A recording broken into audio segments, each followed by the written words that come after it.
Welcome to HP Fanfiction. Support me by subscribing the channel.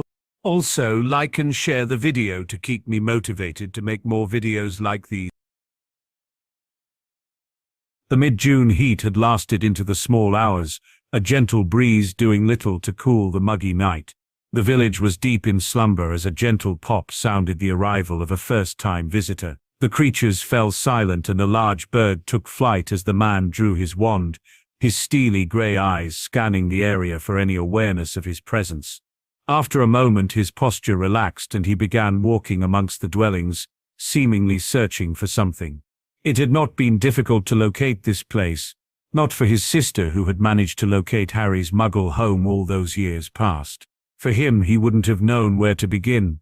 He had maintained his distance from Muggles, neither willing nor caring to understand these strange people. It was, however, one of the reasons he found himself here this night.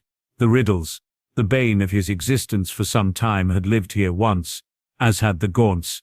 His search for the identity of the Dark Lord had led him here, though it was only by a nagging feeling. He knew who the man was, or had been once upon a time, but that feeling this place held something of import had plagued him, and thus he had made the decision to journey here to sate his unrest. He could grudgingly admit the village was rather beautiful, well-kept, quaint, with a touch of the classic. The houses were equally attractive, though none were the manner he sought. Frowning, he huffed as he continued his way. A sudden wave of magic washing over him, setting him on edge, and his wand raised in anticipation.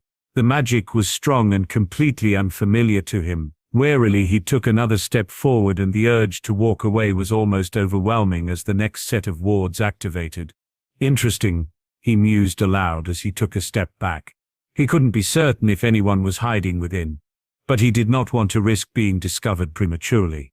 It could prove a boon if Tom was inside and unaware his location was known. Quickly and as quietly as he could, he disappeared with a pop once more and returned to the edge of the village.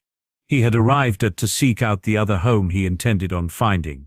The Gaunts, he had learnt, lived somewhere just off the main path leading away from the village. Checking once more that he had not alerted any unwanted attention, he proceeded to follow the path, leaving behind the sleepy village. His frustration grew as no other houses presented themselves along the winding trail, the muscles in his legs protesting the excursion he had undertaken.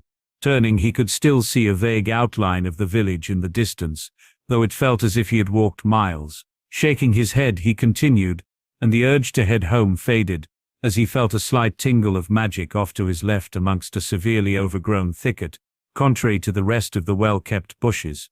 Edging closer, the magic he felt became almost suffocating, much stronger than the last presence, much more deadly in nature.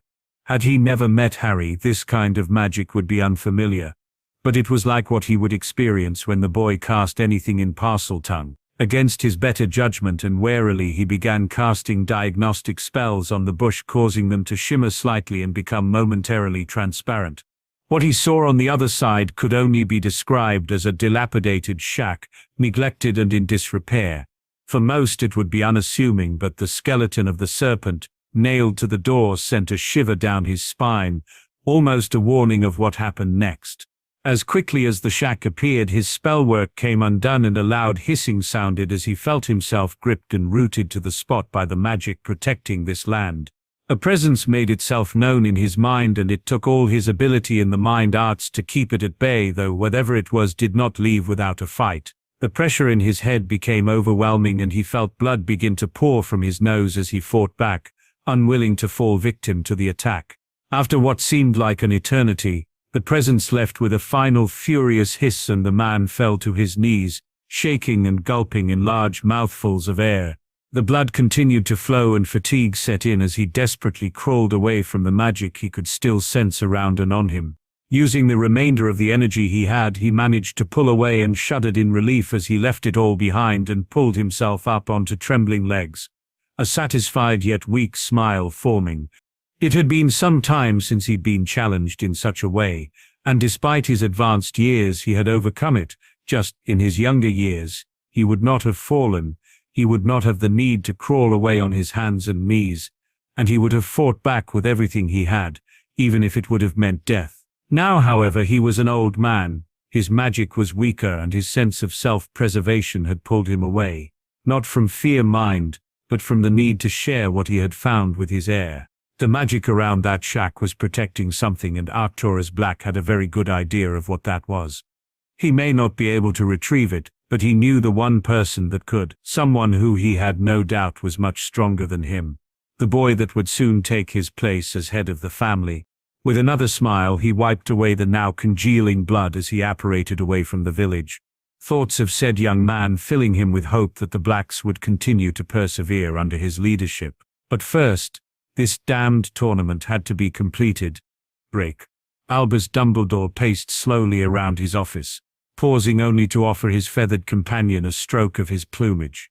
The final task of the tournament was less than a week away, and there had been no progress in finding who had been responsible for submitting Harry's name, let alone what had happened during the first two tasks. Alistair Moody himself had been tasked with investigating the incidences, a man Albus trusted implicitly to do everything he could to shine some light on what was happening. The aged headmaster had his suspicions, was even certain of them, but there was nothing to prove his thoughts. With a tired sigh, he sunk into his chair as the telltale sound of a wooden leg clunked its way up the stairs outside the door. "Come in, Alistair," he called. The grizzled Orr entered and took a seat opposite the older man, groaning as he stretched, his already unflattering scars marring his features further. "Have you found anything?" Dumbledore asked eagerly. Moody shook his head. "There's nothing to find, Albus," he growled. "I've searched this castle from top to bottom, followed anyone that could be involved, and even been in the forest to check with the centaurs." Albus sighed. "That is what concerns me," he muttered, as he stood and walked over to the large cabinet behind his desk. Opening the door, he drew his wand and swirled the contents within the large basin. An iridescent skull with a serpent protruding from its mouth hovered in front of him, almost hypnotizing the man into a stupor. He shook himself and dissipated it with a wave of his pale wand before turning back to his companion. "It will not be the same as last time," he said sadly. Moody frowned. "You're certain it's him, aren't you?" Dumbledore nodded. "It is the only thing I am certain of." "So, what will be different?" "You seem scared, Albus. Even last time at its worst you were the one that insisted it would get better. Was I not right, my friend?" Dumbledore asked with a sad smile. Moody chuckled. "Aye, it's not often you're wrong," he allowed. Dumbledore's face fell. "No, but when I am, it is in something that proves to have severe consequences. I fear I have made such a mistake." "With what?" Moody probed. "Just the ramblings of an old man," Dumbledore replied dismissively, his thoughts shifting to the older of the Potter boys. Moody shot him a disbelieving look but shrugged in response. "So, what now, Albus?" "We prepare, Alistair, as best we can. I fear we have little time before the inevitable happens." Moody nodded as he stood. "I'll keep looking, Albus. Oh, I would have a word with the Malfoy boy. The bloody idiot is planning on ambushing the Wayland kid. I can't see that ending well."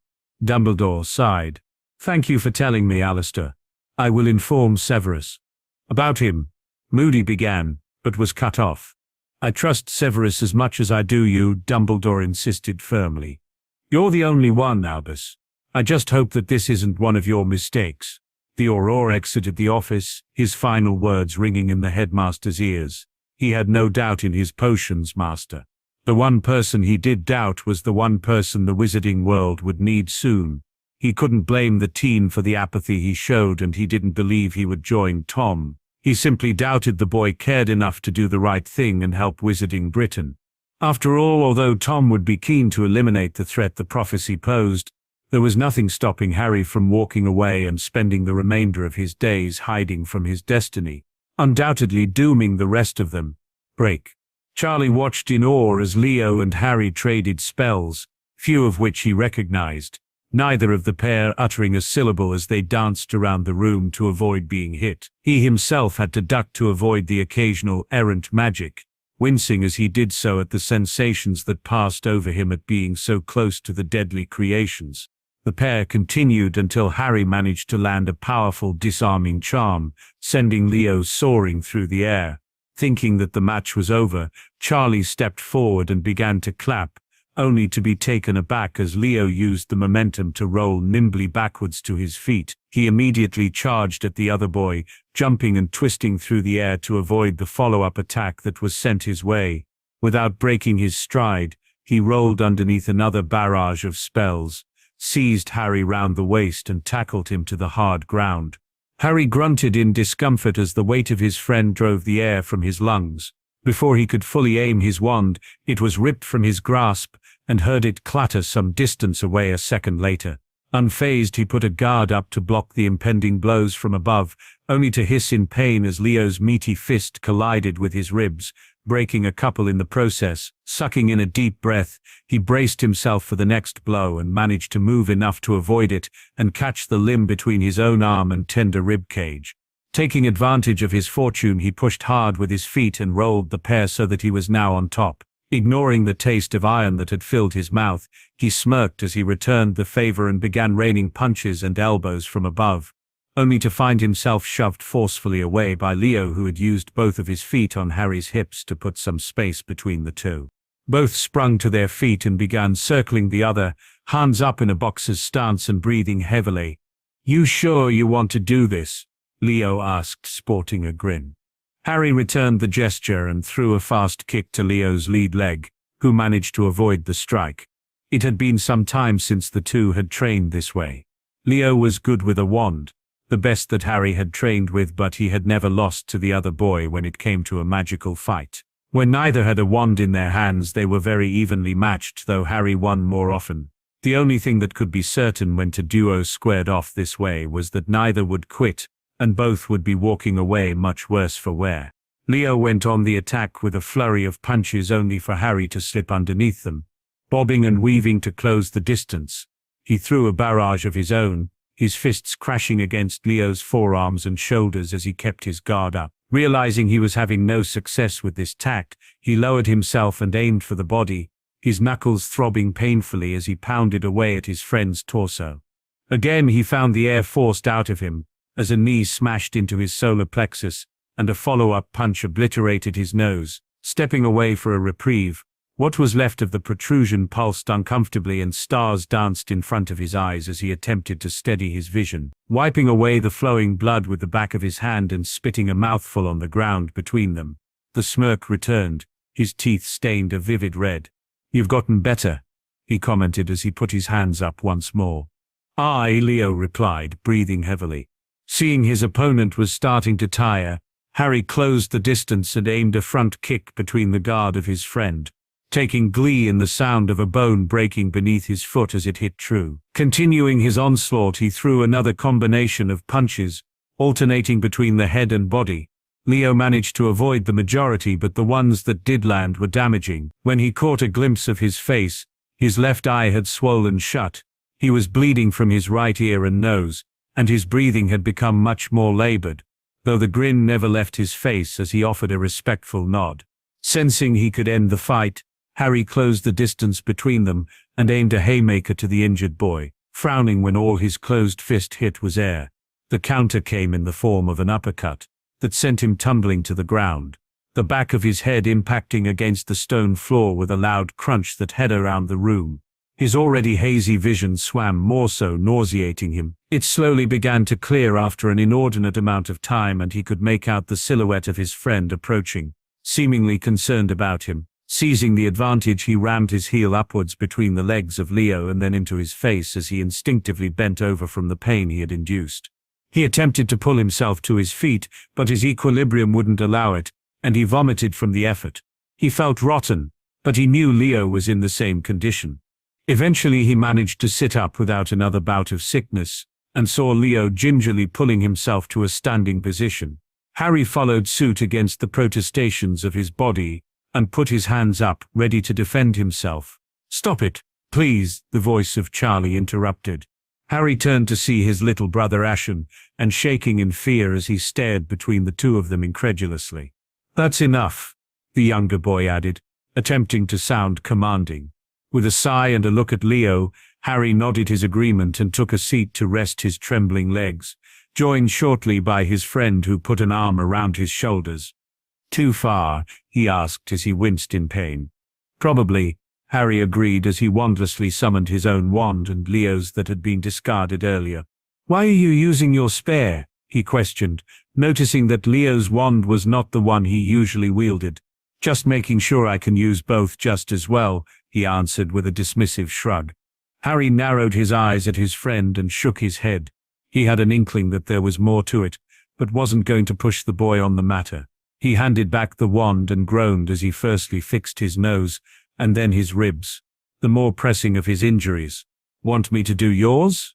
He offered with a chuckle. Leo shook his head frantically. Not after you nearly strangled me with that bandage. I said I was sorry, Harry huffed. And I said I'd sooner be under the cruciatus than have you heal me again. The pair burst into laughter as they went to work on their own injuries, exchanging verbal jabs as though nothing had happened. You're both bloody mad, Charlie broke in, as he shook his head in disbelief. How the hell can you be kicking the shit out of each other 1 minute and then act like nothing happened? The next. Both Leo and Harry shrugged as they laughed at the dumbfounded boy. It's just part of our training. You want to have a go? Leo returned. No chance, Charlie answered. I'd rather keep all of my teeth where they are, thank you very much. Harry snorted as he stood and offered Leo a hand up. Don't worry, Charlie, you'll only train like this when you're ready, he assured his brother. Charlie breathed a sigh of relief. How's your preparation going for the task? Harry's expression darkened. I've done all I can, he shrugged. What will happen, will happen. I just want this over with. Then you can go home, Charlie said with a sad smile. Harry nodded. You know you can come and visit me, Harry offered as he ruffled the boy's hair. Charlie's smile brightened. Really? He asked. Harry returned the smile. I'd be very offended if you didn't. Charlie threw his arms around his older brother as Leo patted him on the back. I suppose I'd miss you if you didn't, the older boy conceded with a sigh. Charlie chuckled as he pulled himself away and looked at the pair. He'd always wondered what kind of person his brother would have been. To most he was cold, aloof, and unapproachable. But not to Charlie. To Charlie he was everything he could have asked for in a big brother and more. He only wished that he hadn't missed out on so many years of having him around. Leo was quite similar, though warmer to others than Harry. He'd grown to care for the Irish boy more than he thought he would. There were times he wanted to curse him for working him as hard as he did, but he understood why, and Leo had been there for him when he'd been struggling. Even Katie had spent more time with him. She had always been nice, but she always checked on him to make sure he was fine or escorted him to lunch. And there was Tonks. The metamorph entertained him to no end, and she brought out a side to Harry he only ever saw when they were together. What about Tonks? He asked, worried about what would happen between them when he left. Harry dragged a hand through his hair and released a deep breath. We've not really spoken about it, he admitted frustratedly. She's agreed to come visit, but that's it. Charlie frowned and punched his brother on the arm. Don't you think it's something you should talk about? I'm no expert, obviously, but isn't talking about things like this important?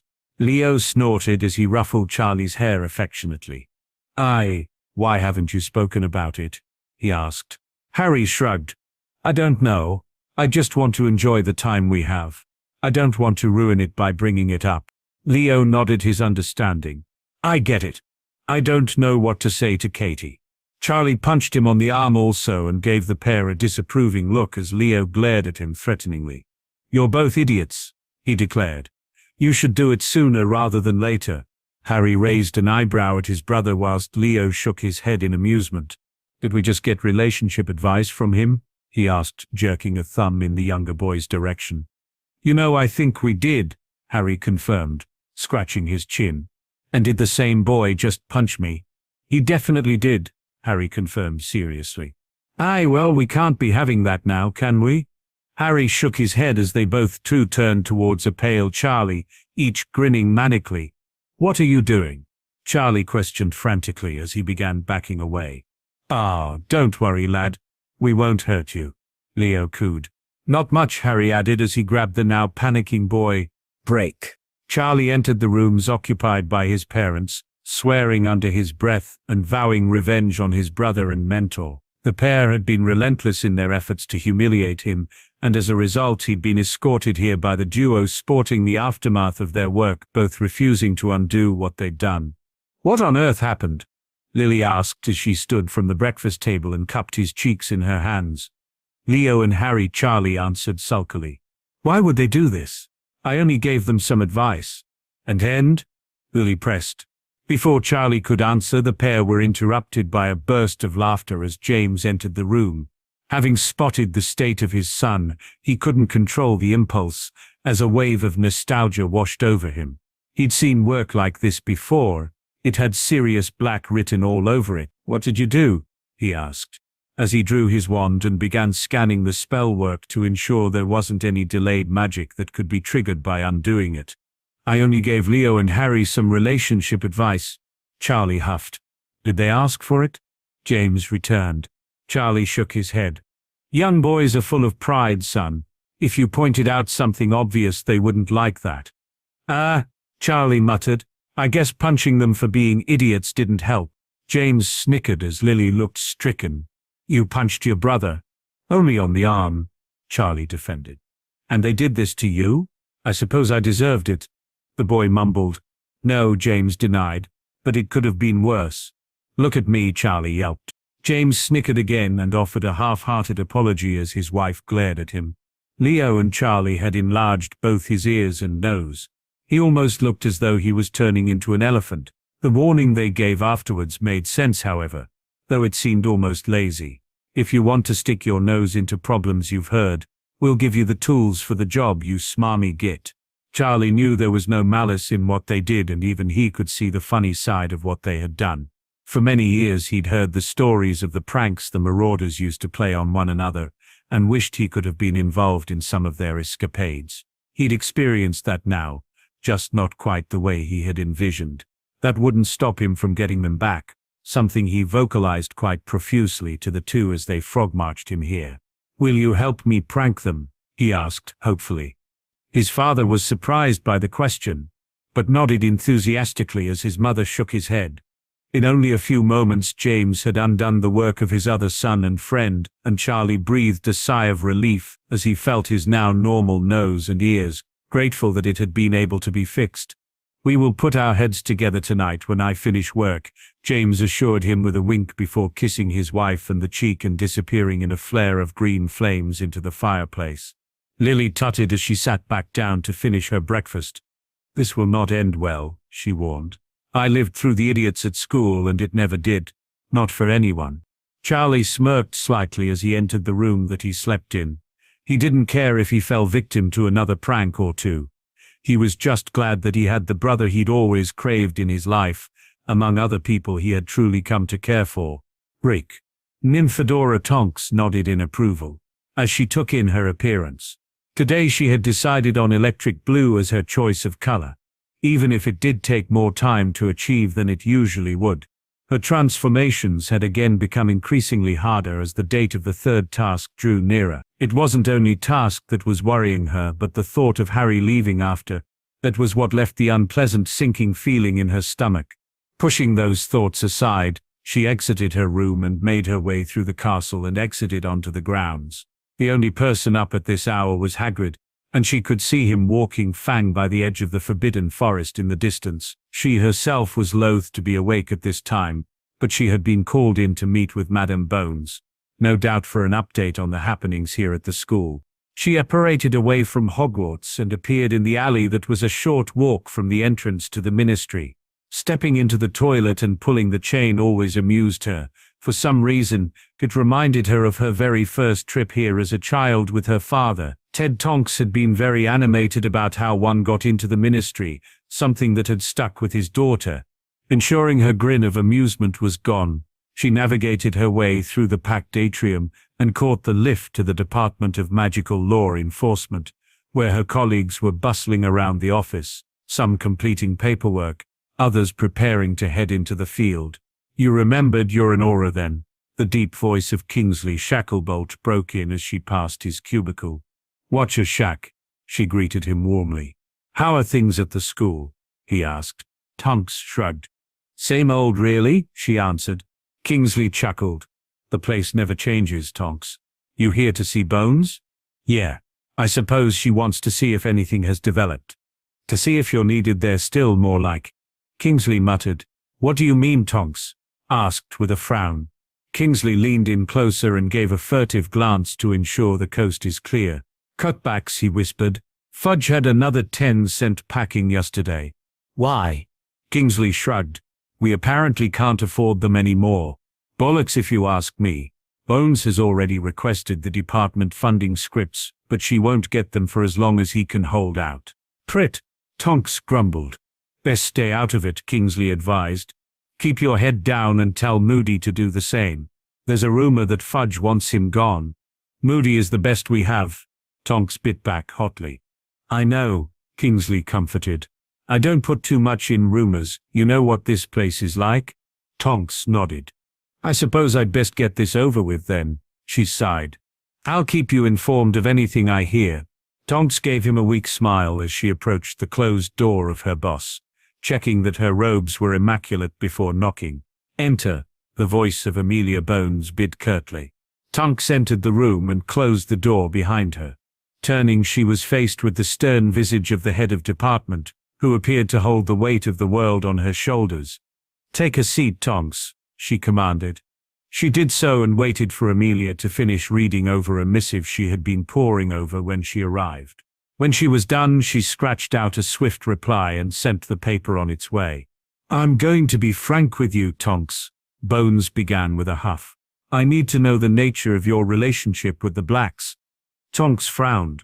I don't think my relationship with my family has anything to do with the department, she defended irritably.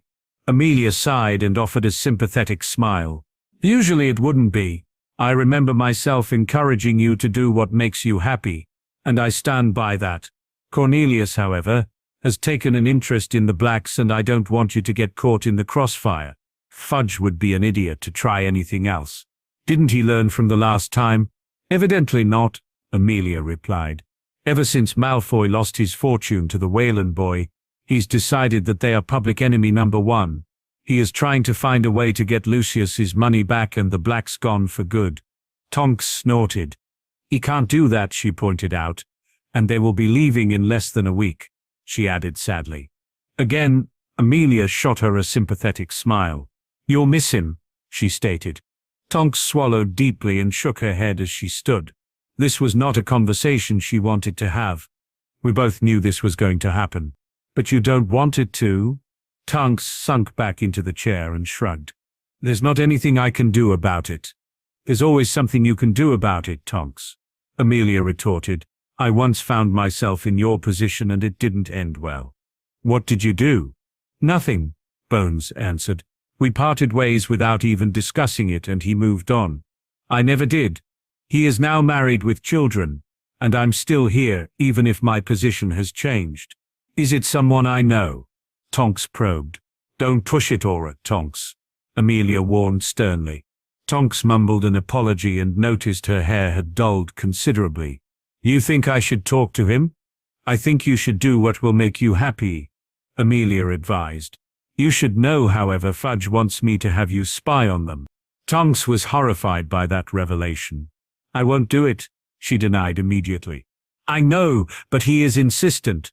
If you refuse, there's nothing stopping him from firing you. I'm sorry, Tonks, but there will be little I can do. So, I either lose my job or betray Harry and my family. I never said that, Amelia replied with a smirk.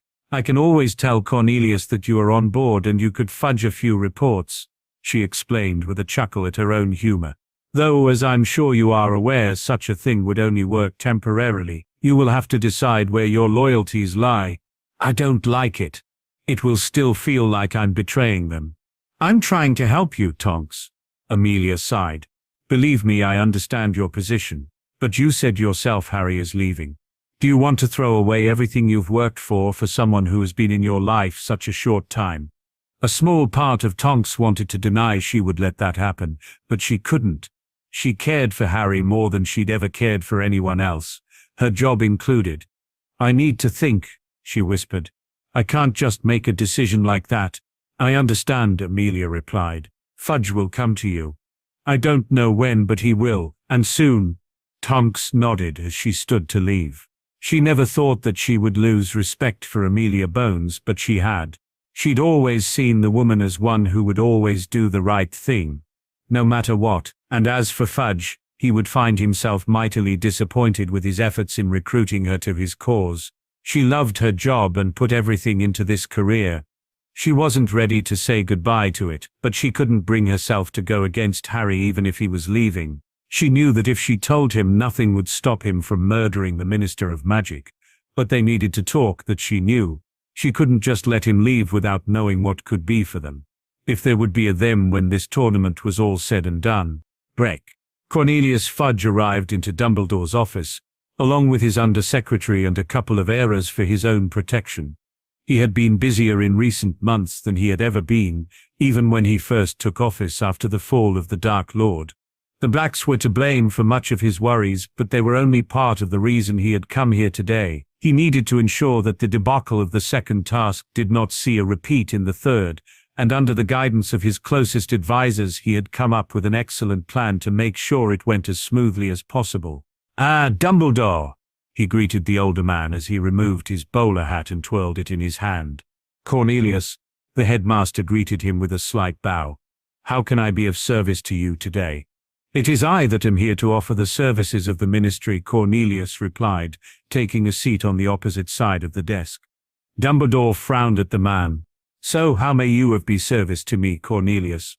"I have discussed it with many people, Albus, and they agree that security for the third task is of paramount importance." Fudge began diplomatically. "As the Minister of Magic, I believe I am entitled to be made aware of the measures in place." "That is your prerogative," Dumbledore agreed. "The other judges and I, along with all the professors at the school, will be patrolling during the task. Alastor and Argus are both patrolling here and Hogsmeade at night, and security around the school is working at its full potential. No one can enter without myself knowing about it." Fudge nodded.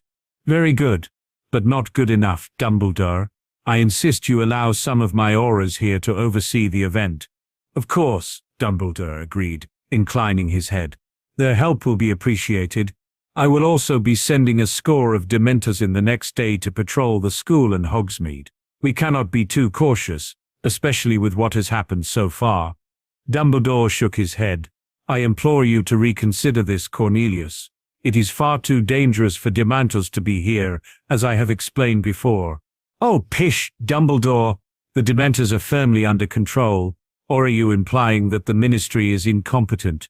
Dolores Umbridge interjected. "My dear Dolores, I am implying no such thing, merely pointing out the nature of a Dementor is not to obey. The atmosphere and amount of people may prove to be too much for them to resist their most carnal of desires." "This is not up for debate, Dumbledore," Cornelius said firmly. "Many others and I are in agreement, this is a necessary measure." Dumbledore sighed. "I see. I shall ensure the students and staff are prepared for their arrival. They will not, however, enter the grounds. I will not allow it, and will personally remove them if they do." "Are you threatening the minister?" Umbridge asked disbelievingly. "I am simply setting boundaries, Dolores. You seem to forget that I am, without being too modest, quite the capable wizard and will do as I see fit to protect my students. For the sake of cooperation between the school and ministry, I will allow this caveat, but the Dementors will not enter this school so long as I am headmaster." "Agreed." Fudge broke in before Dolores could argue further. "I am also here on another matter in my capacity. Could you please point me in the direction of where I can find Aura Tonks? It just so happens that I was going to go to the kitchens. It is on the way if you wouldn't mind an extra escort." Dumbledore replied, clearly unhappy with having the man and his colleagues roaming the school unchecked. "Of course. Lead the way," Cornelius replied cordially, though the smile he wore was forced. Break. The 2 days since she'd had her meeting with the head of the DMLE had only made her transformations that more difficult. Instead of the vibrant red she had been aiming for, her hair had barely turned a coppery color. Turning away from her reflection, she took a deep breath to calm herself using her meager occlumency skills, something that Harry had begun teaching her. She'd never taken much interest in the mind arts, even though her mother had insisted she learnt it when she was younger. She'd even spent hour upon hour under her tutelage, and made very little progress. Working with Harry had improved her skill somewhat, though she would never be proficient. She was just not inclined towards that branch of magic. She'd barely seen Harry over the past couple of days. He'd been busy with his preparation for the final task, and had been working on a blood ritual he'd planned to carry out on the very same morning. He'd explained about it being the summer solstice and it was the best day to carry out this particular practice, whatever that meant. She herself had never experimented with blood magic. Her experience was limited to a stern warning from her father that it was dangerous and incorporated magic that was very complex. If mistakes were made, it could prove to be fatal, or worse, one could damage their magic beyond repair. Harry had laughed when she pointed this out and explained he was aware of the risks and the limitations. According to him, he had been carrying out these rituals for years and knew what he was doing. This did very little to settle her nerves. This practice was banned in England for a reason. For the past couple of nights he'd came in very late, pale and exhausted. He'd barely manage a greeting before he was sleeping soundly, leaving Tonks to the thoughts that plagued her. She wanted to desperately speak to him, but he would be gone as soon as he rose in the early hours of the morning before she had the chance. She didn't blame him. He had the tournament to focus on after all, and he'd been very vocal with his intentions of winning the thing, something she had no doubt of. The other competitors were simply not a match for Harry and what he was capable of. Having managed to calm herself, she turned back to face the mirror, and with considerable effort changed her hair to the color she'd intended a few minutes prior. Giving herself a relieved nod, she pulled on her Aura robes over her clothes, and was about to head to the kitchens to get breakfast when a knock sounded at the door. Frowning and wondering who it could be, she opened it to find herself face to face with Dumbledore, the minister himself, and 3 others. Her stomach sank at their appearance. She knew where this conversation was going, and she was not at all ready for it. "Headmaster, Minister," she greeted cautiously. "What can I do for you?" "It is the minister that wishes to speak with you, Nymphadora. I was simply escorting him here," Dumbledore explained, inclining his head in her direction. "I shall return in a few moments, Cornelius. I trust that this will be ample time for you to discuss what needs be," he finished, leaving without waiting for a reply. Tonks watched him leave with trepidation. After what the man had done to Harry, she didn't care much for him, but his presence would have been a comfort in this situation, and she found herself wishing he'd stayed. Her thoughts were interrupted by the sound of the minister clearing his throat. "Could we possibly come in? This is not a conversation I wish to be overheard." Tonks nodded and stood aside to allow the man and his entourage to enter. She noticed the squat woman wrinkle her nose in distaste at the lived-in space. It was by no means unclean, but Tonks was not fussy about things being cluttered.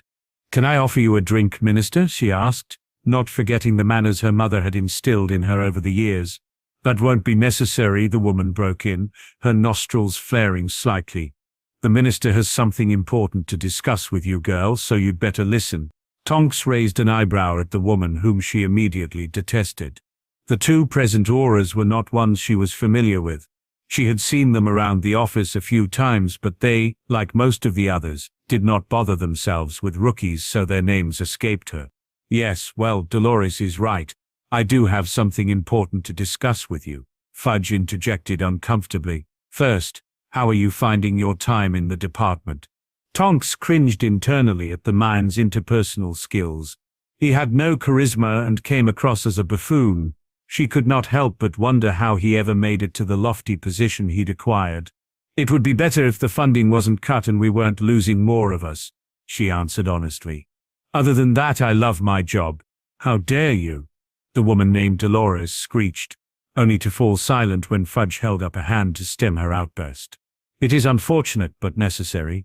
We just don't have the spare funds at this time to invest in the department," Fudge responded. Tonks shrugged in response. She had no interest in his excuses, but it felt good to rattle him slightly. "You are fortunate to have landed your position, Tonks." Fudge continued in what she gathered was a rehearsed speech. "There are many who would savor the opportunity you have been given." "Worked for?" Tonks cut in. "I worked very hard to get my position, Minister." "Of course," Fudge dismissed with a wave. "I have my concerns, however. It has been brought to my attention that a conflict of interest is in play." Tonks raised a questioning brow, causing the man to sigh almost disappointedly. The blacks, they are your family, are they not? You mean the family that I was expelled from even before I was born? She returned evenly. The very same, Fudge acknowledged.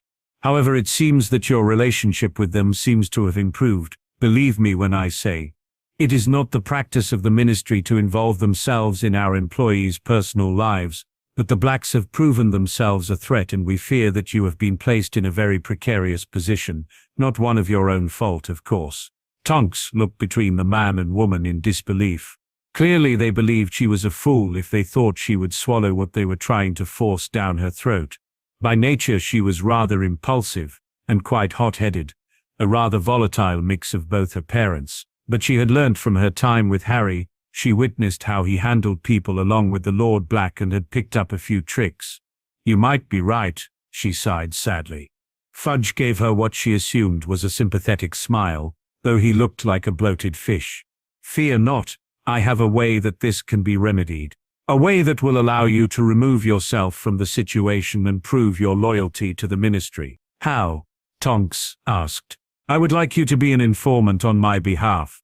The blacks have proved themselves an immeasurable threat to us. I'd like you to report anything you find about them to me, and I assure you that you will have the full backing of myself and all the protection the ministry can offer when this is all over. The minister offered. Before Tonks could reply, a firm knock on the door sounded and the minister growled irritably. Tell Dumbledore we are not done. Fudge instructed Dolores, who waddled to carry out the command. She returned a moment later, pale, and was followed into the room by Arcturus Black, who did not appear to be at all accommodating. Fudge swallowed deeply as his steely grey gaze swept across those present, and settled on him. Fudge, the man greeted him coldly. I thought even you would have enough intelligence to heed the warning I gave you all those months ago. You have proven yourself even more of a shit for brains than I believed. Fudge's visage immediately purpled in rage at the insult. Tell me, gentlemen, do you have families at home? A wife and children, perhaps? Arcturus continued, addressing the auras present. Both men nodded dumbly. Then I suggest you stop reaching for those wands, or you will not be making it home to see them, he warned.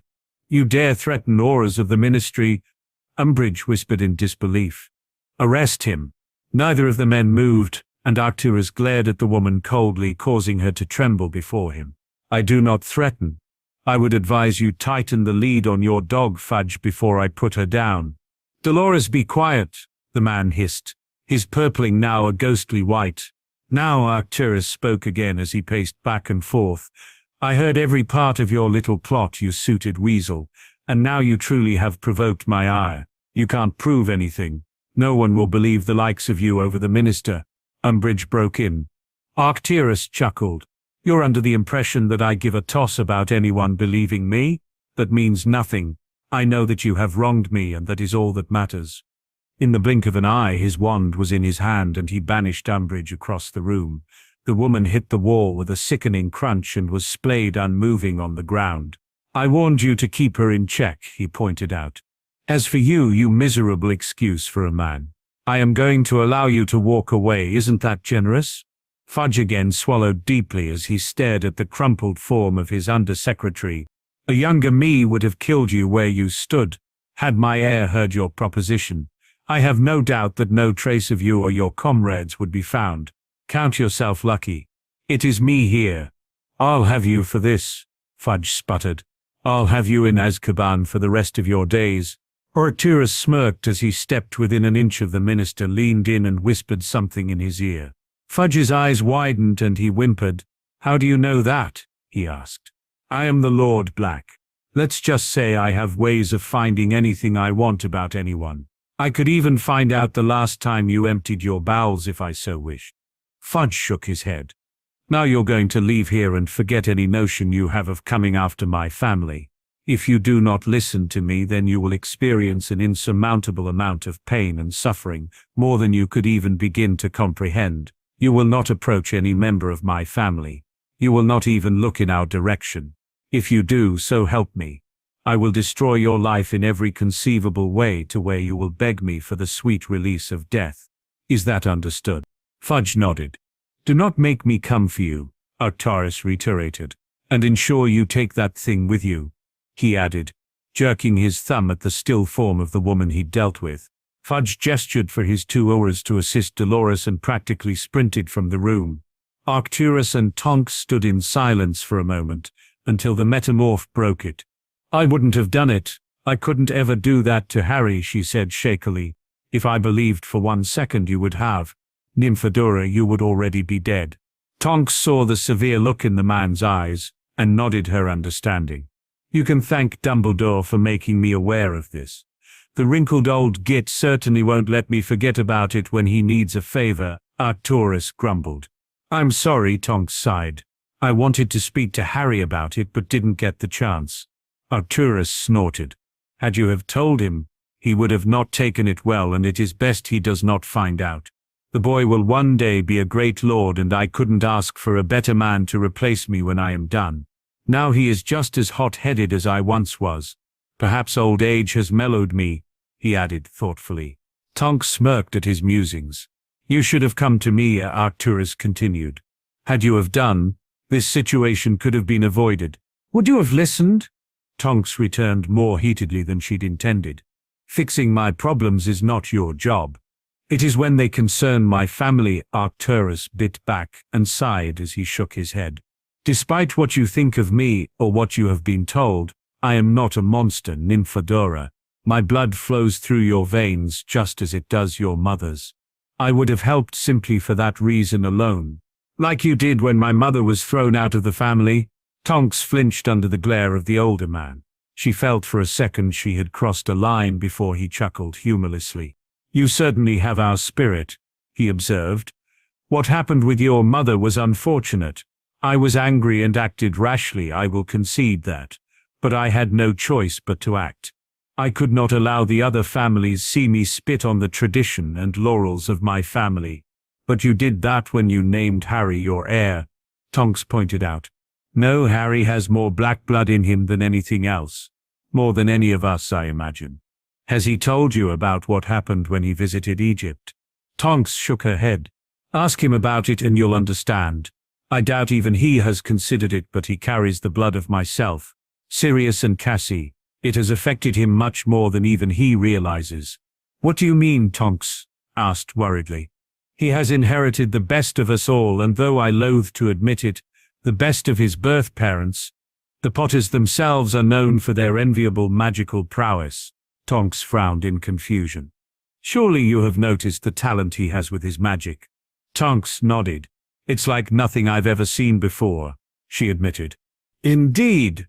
Well, my belief is that what happened to him that day has affected him considerably. I have no doubt that he would have been a fine wizard, exemplary even just based on his desire to be the best at everything he does. But what happened gifted him much, probably useless for the most part, had he not worked so hard, since he could use a wand, but I'm certain it gives him an edge." Arcturus mused aloud. "What? He's like a super wizard." Arcturus barked out a laugh. "He's more than exceptional due to the work he puts in. No, I believe because of what flows through his veins, and the nature of his magic simply gave him the potential to be as good as he is." "I don't understand," Tonks sighed. "Neither do I," Arcturus shrugged. "All I am saying is that he is rather gifted in the branches of magic that I, Cassie, Sirius and both Potter parents are. He will never admit it, but he gets the creativity from his birth mother, and his transfiguration ability is all Potter. His grandfather was spectacular, as I believe is James. So, he gets the rest from the blacks?" Tonks questioned with a chuckle. Arcturus shook his head. "He gets his ability in curses, blood magic and the dark arts from myself and Cassie. The mind arts is all Cassie, and his defense against the dark arts from Sirius. What about the rest?" Tonks asked. She had seen Harry do much more with magic than what Arcturus had explained. "That comes from a much more worrying place. If I am right, he will be more of a force to be reckoned with than any would believe. He certainly has the best of us all, but he equally has the worst. It will be your job to rein him in when needed. In case you forgot, you are leaving next week, Harry, too." Tonks replied unhappily. Arcturus barked in laughter again. "If you think for one moment that boy would leave you behind or just walk away from you, you don't know him at all. You might find this hard to believe, girl, but there is no one in this world as important to him than you. Why do you think I've given you my blessing? If I hadn't, he would have left the family behind in a heartbeat, and he has been raised knowing his position and what that means. He cares for you more than you could ever imagine." Tonks felt the sinking feeling she'd had in her stomach. These past weeks lifted his words. "You've given me your blessing?" she asked disbelievingly. Arcturus nodded. "Not because that is what Harry would want, but you have proven yourself worthy. You are a black through and through, and there is no one I would approve of more." "Thank you," Tonks said sincerely. "No thank you," Arcturus returned. "I thought that Harry would never allow anyone in. He may seem as though he is fine to most, but what he's been through has affected him greatly and will continue to do so. Inside that man is still that little abandoned boy that suffered things none should." Tonks listened to his words, heard the concern he held for the boy in his voice. She never expected to see such a side to the man, that he outwardly showed care and affection for someone. But it was welcome. It warmed her to see how much he cared for Harry. "He's important to me too," she whispered. "More important than I ever thought anyone could be." Arcturus smiled. "Don't forget that Nymphadora and he won't either. One thing I have learnt about Harry is to be honest with him, and he will be the same. Show him care and he will return it." "I will," Tonks promised. "Good. And remember, not a word about today. He would move the bloody earth if he thought you had been upset or threatened in any way, and nothing would stop him." "I won't say anything yet. Not until the tournament is over with." Arcturus chuckled. "I don't suppose I could ask for more from you," he muttered, as he made his way to the door. "I am here for you also. Just remember that." Tonks nodded gratefully, surprised by the turn of events she had experienced. For the first time in weeks, she felt lighter. She still needed to talk to Harry, however. Although she didn't doubt what Arcturus had told her, she needed to hear it from him. She needed him to tell her he wanted her in his life.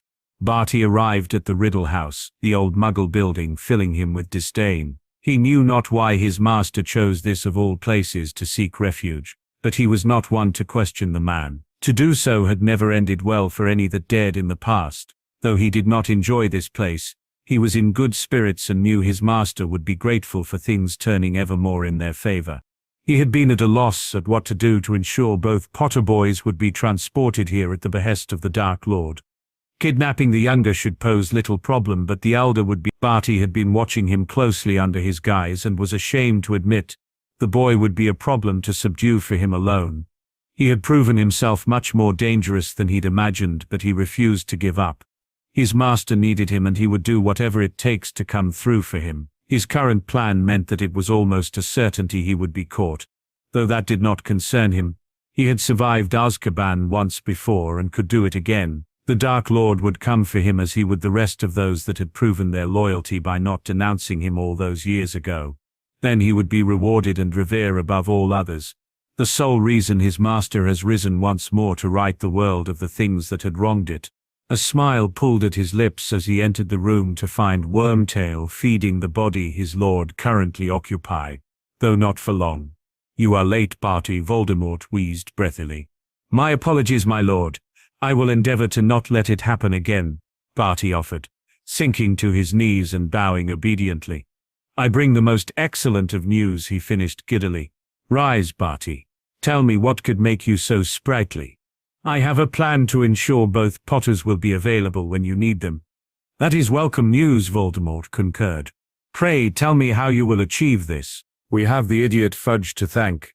He has in his wisdom decided that there will be Dementors present for the third task, and young Draco will unwittingly be adding a further distraction. With everyone distracted, I will be able to use the port key you have provided on Charlie Potter to bring him here," Barty explained gleefully.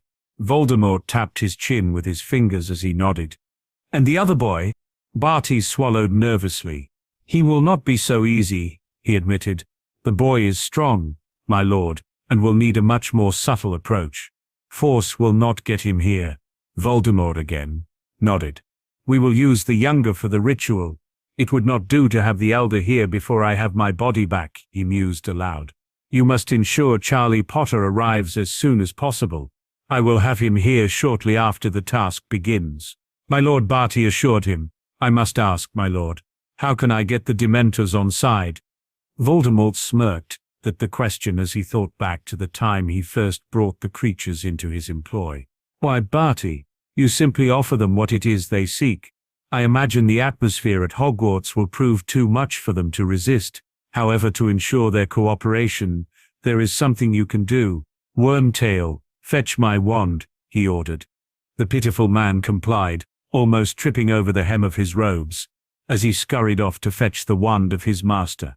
He retrieved it from the mantle and handed it to his master with a shaking hand. Fear not, Wormtail. What I am about to do will leave me unable to punish you for the time being, the Dark Lord soothed with a laugh. Barty watched in amazement as his master began mumbling in a language even he did not recognize. Quite the feat, considering his father spoke dozens of them fluently and he had been raised at his side, picking up more than a few in the process. After a few moments, the Dark Lord released a staggered breath and produced a glass ball as dark as the night sky.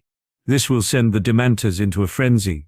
The need to feed will become overwhelming and they will do what you need them to, he explained tiredly. His vision began to darken as Barty approached and relieved him of his creation. His final thought before sleep took him was just how Barty planned on ensuring the older Potter would be brought here. He knew not, but wished he'd had the foresight to ask. He needed them both eliminated at the same time. He could not afford for the prophecy to come back and haunt him once more. Break. Harry took several deep, gasping breaths before he managed to pull himself to his feet. He hissed in pain as the still glowing runes he'd meticulously carved into his skin continued to burn. This was normal when a ritual had been complete and would subside in only a few hours, sooner if he had indeed been successful. This particular ritual was one he had been planning for some time, considered very dark in Britain and known only the Blacks. It wasn't dangerous for one experienced in carrying out rituals, as he was, but could be potentially catastrophic if any deviation from the instructions were to occur. Harry was always careful when practicing this type of magic. It was risky, but the benefits would outweigh the potential fallout if something were to go amiss. In all 13 of them he had carried out, this had never happened. The one he had just completed was the final one until he was an old man. There was little else he could gain from going further with the branch of magic and he had reached the limitations he was willing to push. He was content that he'd achieved what he had set out to do without harming himself or the rituals having a negative impact, which was indeed likely if one were to go beyond a certain point. Ritualistic magic is a precise art and not one that should be experimented with. Many a man had fallen victim to the allure of unobtainable power, the pursuit of immortality and abilities above what the human body was capable. Harry had read of these men, studied them and learnt from their mistakes. This final ritual was one that would boost his healing abilities, not to a degree where he could recover from anything. He was still human after all. But it would reduce his healing time considerably. He'd carried out others to assist with his stamina, his ability in the mind arts and even one to boost his senses and reflexes, all things that are possible with practice. He had not even entertained the idea of attempting to bolster his magical power. It could be done, but such things he learnt were temporary and were likely to cause much more harm than good. Power corrupts, and he was aware that he was not always the most stable of people. He had a biblical temper and was already uncaring towards most. The last thing he wanted was for himself to be compromised in his mind or body for something he did not need. He drank down the blood replenisher he had readied for when his work was done, and stretched, feeling the wounded skin pull tight across his body. When he felt steadier on his legs, he exited the room he had commandeered for the ritual, and returned to his own for a shower. The day was still enough in its infancy that none of the others were up other than Leo, who was drinking coffee at the table. "How did it go?" Harry shrugged as he took a seat. "As expected, I suppose." Leo chuckled. "Only you could have such a blasé attitude towards something so dangerous. Do you think Arcturus would let me have that one?" "I doubt it," Harry answered with a shake of his head. "But I can do it with you so long as you give me a vow." Leo rolled his eyes. I know, family secrets and all that." Harry grinned at the boy. He was the only one he would trust implicitly outside of the family with their magic. Over the years he had taught him some useful spells from the Black Question. He was as good as being a Black after all. How are you feeling about tonight? Leo continued. Harry released a deep breath. Not good. The task doesn't bother me. It's everything else around it. Something is happening, and tonight is the last chance whoever is behind it can act. Leo agreed. I don't like it either. Harry looked upon his friend, the same concern he felt crossing his features. Leo nor himself were easily shaken by much, but this had them both contemplating what could be. I need you to do something for me, Harry spoke seriously. Leo nodded. Anything, you know that. Look after Tonks for me. I know she can handle herself, but I'd feel better knowing she's got you watching her back. I'll watch her. I'll keep my eye on all of them, Harry, Leo promised. Harry nodded gratefully, not saying anything else. He knew he could rely on the boy. For whatever reason, he had come into his life, been one of the few constants since they were young boys, and had never given him a reason to doubt him, and he wouldn't start now, nor ever. The pair ate their breakfast, and Harry took a much-needed shower before returning. They whiled away another couple of hours simply enjoying spending time together, something they hadn't had much time for recently. They were joined by both Sirius and Cassie shortly after the sun rose, both much more subdued than usual. Sirius forewent food, and Cassie barely picked at her own. It will be all right, Harry tried to assure the pair. I don't like it, Sirius replied, shaking his head. There's so many things that can happen, and we will be there to deal with it, Leo answered firmly. Sirius deflated as he looked between the boys. Neither of you know what he's like, what he's truly capable of, he muttered. I fought against him. I've seen what he's done to people, what's left of them when he decides he wants them dead. I grew up without parents because of him and his lot, Leo returned heatedly. And Harry knows exactly what he can do. He's only here because that bastard fucked up that night. Harry felt his stomach tighten. Voldemort did not make an error that night other than being overconfident. It was him that had messed things up for the man by trying to save Charlie's life. That's not the same, Sirius growled. None of you have fought on the front lines against them, or him for that matter. There's a bloody reason people are terrified of him. Before an irate Leo could respond, Cassiopeia slammed a hand on the table and glared at the pair in turn. That is enough, she whispered dangerously. None of us will be fighting against him. As soon as this tournament is over, we will be going home and away from all of this. Him coming back is a big if, and we will not discuss it anymore. Leo flared his nostrils at Sirius as the man's stare bored into his. It wasn't aught they bumped heads, but when they did, they were both too stubborn to make amends for a while. Both of you shut up, Harry cut in tiredly. We don't need this, not today. The staring match continued for but a moment longer before Leo looked away. Sorry, he muttered. Dad? Harry prompted. Yes, sorry, he offered insincerely. Harry shared a look of despair with Cassie, who was smirking in amusement. The woman loved nothing more than a bit of conflict between people, even if they were family. Would you like me to sort them out? She offered, her smirk becoming malevolent as she drew her wand. Harry chuckled at the look of fear both Sirius and Leo wore before he hummed and feigned thinking on her proposal. Leave them be for now, he decided, eliciting a sigh of relief from the duo.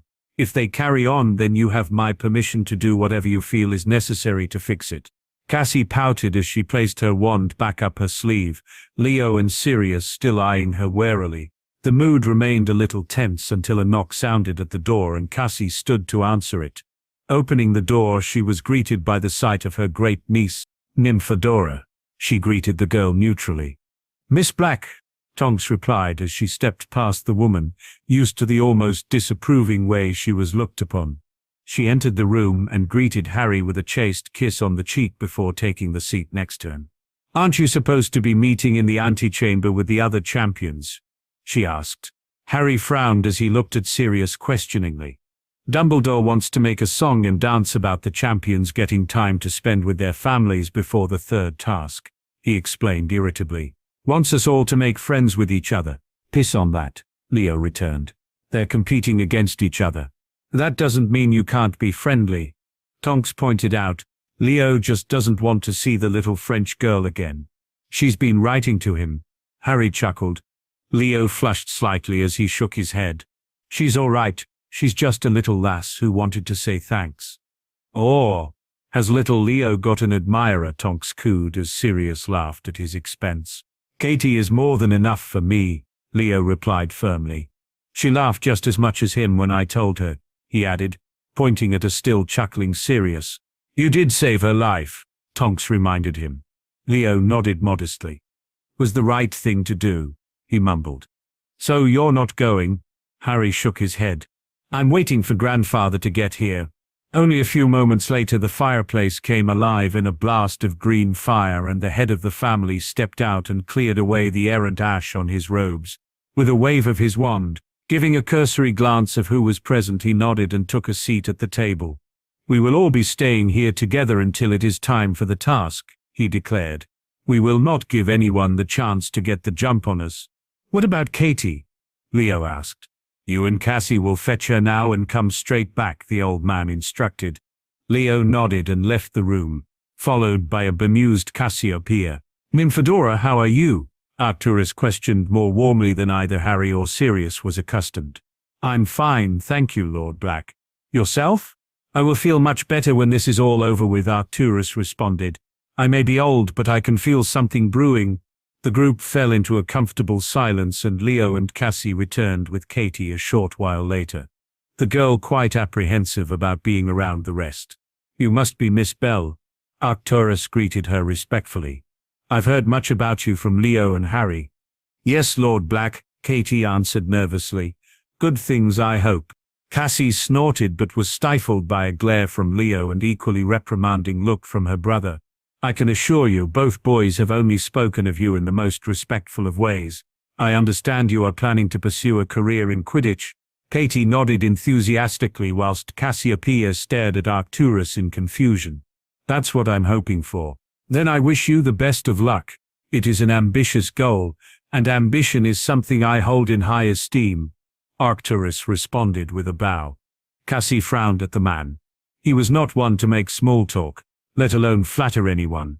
The only woman she had ever seen him attempt to flatter was his wife, a sweet, quietly spoken woman, though not one to take lightly. She had a wicked temper and was no slouch with a wand. Speaking of careers, have you made any firm decision on what you will do, Leo? The man continued. Not that you need it, of course. The gold you liberated from the Malfoys would certainly fund yourself and many generations to come. The boy shrugged. I couldn't imagine doing nothing, he dismissed. I'll finish my apprenticeship with Cassie and then look at my options. Arcturus nodded in approval. Harry? He questioned. Professional singer, Leo muttered, causing Sirius to snort and Harry to give them both a smouldering stare. Honestly, I might become a cursebreaker or even an aura. Arcturus nodded in approval. Two very respectful careers, he offered proudly. Sirius? You no longer have to look after him after all. I'm going to the ICW to register as a hit wizard, he said with certainty. I can take whatever contracts I want. And marriage? You may not be my heir, but you are still a Black. Sirius shook his head. Raising him has been enough, he returned, pointing a finger at Harry who smiled innocently. I'm not ruling it out, but I don't know if it will happen. That Bones woman seems keen, Leo chuckled. Shut up, Sirius growled. Bones would be a good match. Arcturus mused aloud. I could set you up with Hestia Jones. Tonks offered. Can we stop trying to match me with people? Sirius pleaded. And not Hestia Jones? Oh, Sirius, you didn't, Tonks asked disappointedly. We were young and I was a horny teenager. Harry finished for him. Sirius shrugged. Enough. I should not have brought it up. Arcturus cut in disgustedly. Dirty old bastard, Harry muttered, glaring at his father. There was no further discussion on careers or possible matches for whom Sirius could marry. The group passed the day in each other's company as dictated by Arcturus. Harry, however, contributed very little. He could not help but focus on what was to come and the unsettling feeling in his stomach that something was afoot, a feeling that only grew more prominent with each passing moment. He left only to change into his dragonhide gear that he would be competing in and checked both of his wands were in working order. Before he was ready, Arcturus checked his watch, stood and offered them a severe nod. It's time, he confirmed. The rest of them stood and made their way through the almost empty castle. The rest of the school seemingly already having made their way to the stadium. This was confirmed when they arrived to find the stands filled to capacity. "My parents are here," Katie announced, waving to her mother and father, who were sat at the front row of one of the stands. "Go," Arcturus instructed. "We will join you presently." "I'll go too," Cassie announced. Before hugging Harry and whispering some final words of encouragement in his ear, she took Katie by the arm and led her away. "Remember what I said," Harry reminded Leo. The boy nodded firmly and pulled the other into a tight hug. "Aye, you can count on me." Harry slapped him on the back and broke the embrace and turned his attention to his father and grandfather. "I will make everyone remember that it was a back that won this," he vowed. Arcturus nodded. "No matter what happens, you have represented our house proudly, Harry. I couldn't ask more from you than you've already given. Stay vigilant, son," Sirius whispered as he pulled Harry into a hug of his own. "I'll never get used to this," he chuckled, as he ruffled Harry's hair. "Me either," Harry sighed. "I'll be back before you know it." Sirius nodded as he followed Arcturus a little out of the way to give Harry and Tonks some privacy. When the two were alone, she fell into his arms and buried her face into his chest. Simply inhaling his scent, she felt his arms wrapped tightly around her and she melted further into him, feeling the first bout of tears trying to break free. "What's wrong?" Harry asked. "Nothing," she sniffed. Harry raised her chin with a finger and looked into her light grey eyes and raised a brow at her. "Dora." He pressed gently. Tonks sighed as she shrugged. "Right now it doesn't matter. Just come back to me. The rest can wait," she said with a watery smile. "I will," Harry replied. "Promise me, Tonks," almost pleaded. "I can't bear the thought of losing you." Harry kissed her gently, eliciting a cheer from some parts of the crowd who were seemingly watching them. "I promise. I will be back." Tonks looked into his eyes and nodded when she saw the resolution within them. "I'm holding you to that," she whispered as she wrapped her arms around him once more. Harry gave her a searing kiss before turning and approaching the rest of the champions who had just finished their own goodbyes with their loved ones. It was time to focus. Once this was over with, he could go home and get back to normality, a life away from the wizarding Britain he had left behind when he was but a weak and beaten boy. Break. Charlie watched as the champions gathered along with the judges. Bagman and crouched close to the entrance of the maze. From where he sat, he could clearly see Harry's expression. His brother was determined and Charlie had no doubt that he would be triumphant in the task. He'd wanted more than anything to visit him today to wish him luck, but it was not to be. His parents had been very protective over him the past couple of days, not letting out of their sight for even a moment. It mattered not. When Harry emerged from the maze as the victor, he would congratulate his brother and celebrate with him and the others. The Hogwarts students would be pulling for Cedric, but not Charlie. His loyalty to Harry outweighed his loyalty to the school. He shot a glance to his parents that stood either side of him, both on high alert, but both equally nervous also. Unlike him, he was simply biding his time until the other boy returned from the maze clutching the trophy. He returned his focus on the champions, as the judges and ministry representatives stepped away to take their seats. The group shared a brief discussion before Bagman raised the tip of his wand to his throat and spoke loudly. "Ladies and gentlemen, it is my pleasure to welcome you to the third and final task of the Tri-Wizard Tournament." A cacophony of applause and cheering broke out at his words, and the man had to hold up a hand to silence the crowd. "The task is simple. The first champion to reach the center of the maze and claim the Tri-Wizard Cup will be your winner. The champions will enter in the order of the standings. So first will be Mr. Harry Black, representing the House of Black." There was much more applause for Harry than there had been at the first task. It seemed that he had earned the respect of many from the 3 other schools he was competing against. He will be followed by Mr. Crumb of Durmstrang.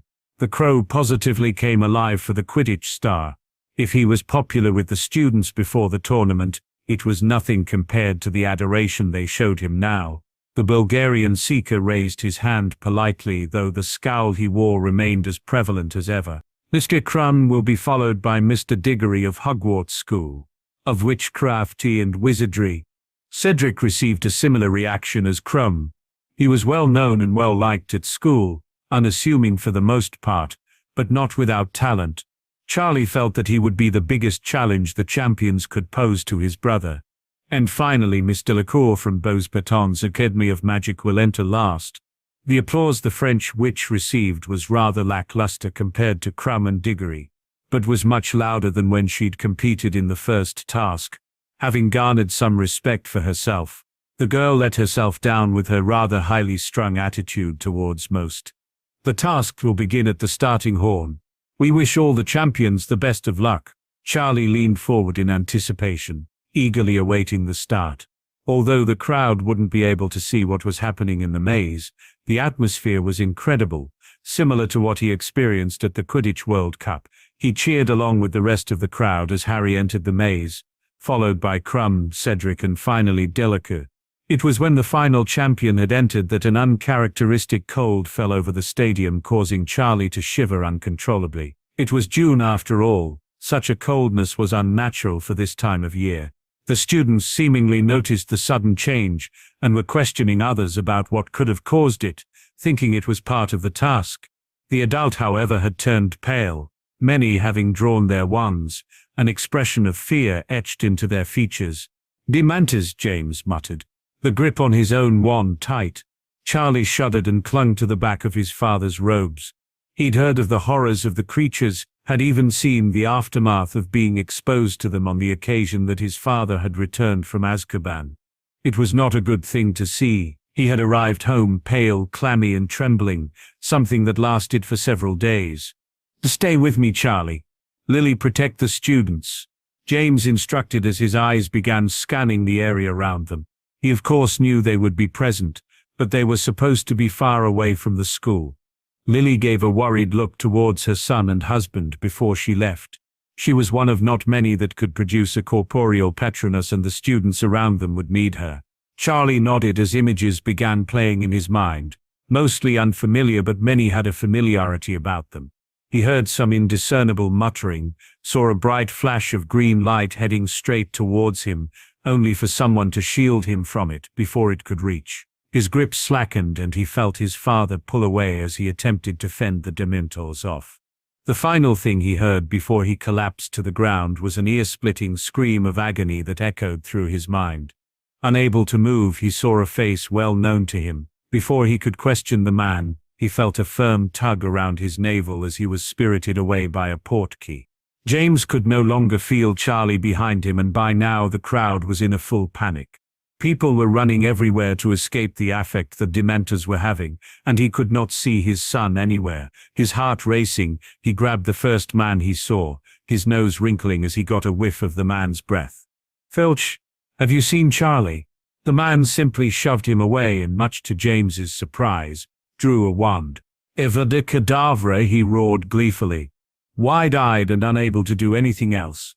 James threw himself to the ground and another body collapsed on top of him. A split second later, he shoved the person off and managed to get back to his feet, the maniacal laughter of the caretaker ringing in his ears. Spotting him attempting to flee, he gave chase. Someone was impersonating the man, that much was clear, and he had a sinking feeling that he knew exactly what had happened to Charlie. "Break!" Leo drew his wand. The moment he felt the unsettling chill permeate around them, followed shortly by Cassie and Tonks. He pulled Katie closer as he cursed under his breath, his eyes searching the sky for any sign of them. "What is it?" Robert Bell asked worriedly, his own body quaking. "Dementors," Leo whispered. He felt Katie stiffen in his grasp as the rest of the crowd became aware of what was happening and began trying to flee the stadium, very few willing to stay behind to attempt to fight them off, and even less capable.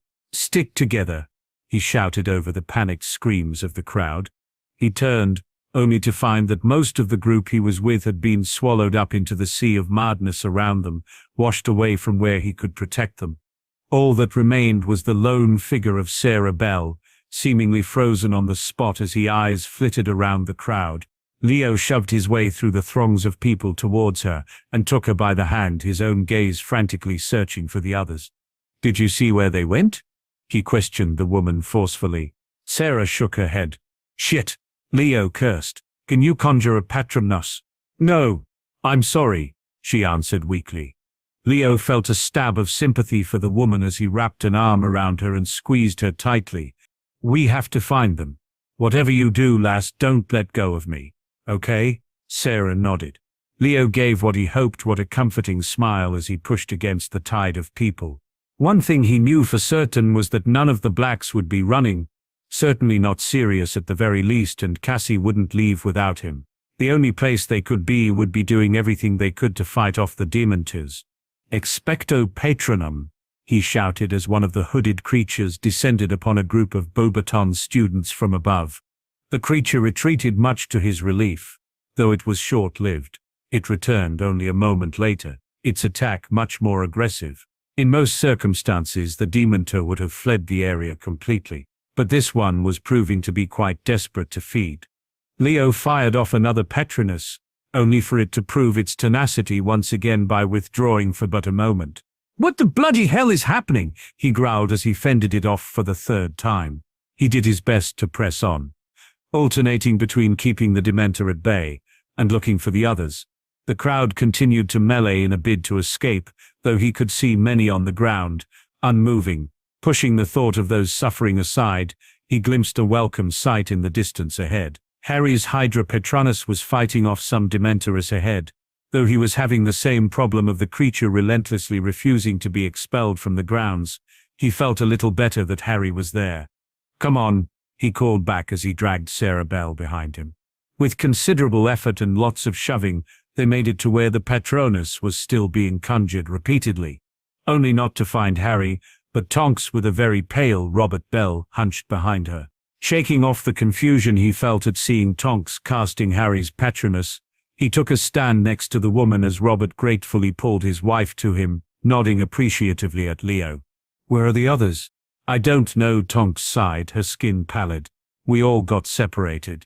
Leo groaned as the Dementor doubled up its effort to sate its hunger by attempting to fall upon a group of younger Hogwarts students that cowered next to one of the stands. Why won't they stop? He questioned, firing off a Patronus to protect the group. Tonks shook her head. I've never seen anything like it, she answered as her own joined his. They're everywhere, she added. Leo looked around and could see several of them spread around the grounds. If they'd attacked as a unit, they wouldn't be such a problem, even in their unusually feral state. With them spread out, they would be very difficult to handle. He wanted nothing more than go on the search for Katie. Her parents were protected. He had no idea about her. Instead, he remembered the words he spoke to Harry. He promised he would protect Tonks, and he would not go back on that. He hoped that she was with the blacks, and that they would be able to protect her. He would never forgive them if they allowed anything to happen to the girl. Break.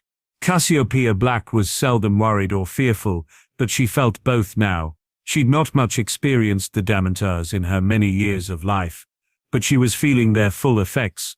The cold was unbearable, and the images of her own childhood swam across her mind. She remembered being punished for the smallest of transgression, her own father casting curses upon her, and her siblings and even her mother dying when she was young. The death itself now seeming more suspicious than her young mind could have comprehended. Her mother was healthy one day, the next she was dead, and her father showed no care for the woman.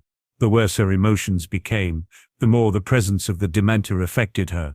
She did all she could to fend the feelings off, but could not prevent the tears from falling. Expecto Patronum, she said weakly, her only showing a small wisp of white fog emanating from the tip of her wand. She cursed. It had taken her considerable time to learn the spell and only did so to prove her own superiority with magic. She'd never had the need to use it in a situation such as this. Her vision began to darken uncontrollably and she found that she could no longer hold her arm up to point her wand. She felt her knees buckle and the ground seemed to drift towards her in slow motion. Resigning herself to her fate, she welcomed the incoming unconsciousness, only to feel a pair of arms pull tightly around her, helping her to her feet. A bright white light followed shortly and she found herself flooded with warmth, the myriad of dark thoughts she felt being dragged away with the Patronus. Come on, Cass. The sound of her brother sounded. She could have positively cried at his appearance. She turned to face Arcturus's own pale complexion, his mouth in a hard line of focus as he concentrated on maintaining his spell. The memories she experienced no longer felt so grim.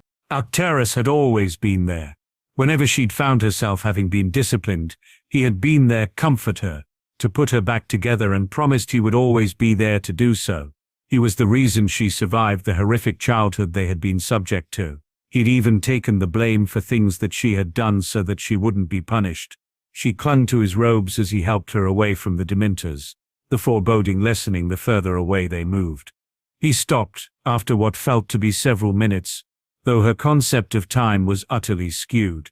It may have only been seconds. "Have you seen the others?" the voice of Sirius questioned. "No, I've not seen the girl's parents, Nymphadora or Leo," Arcturus responded worriedly. Cassie's heart sunk. She didn't know what she would do if anything happened to the boy. She felt her brother release her at the same time another pair of arms wrapped around her, these ones smaller and considerably less steady.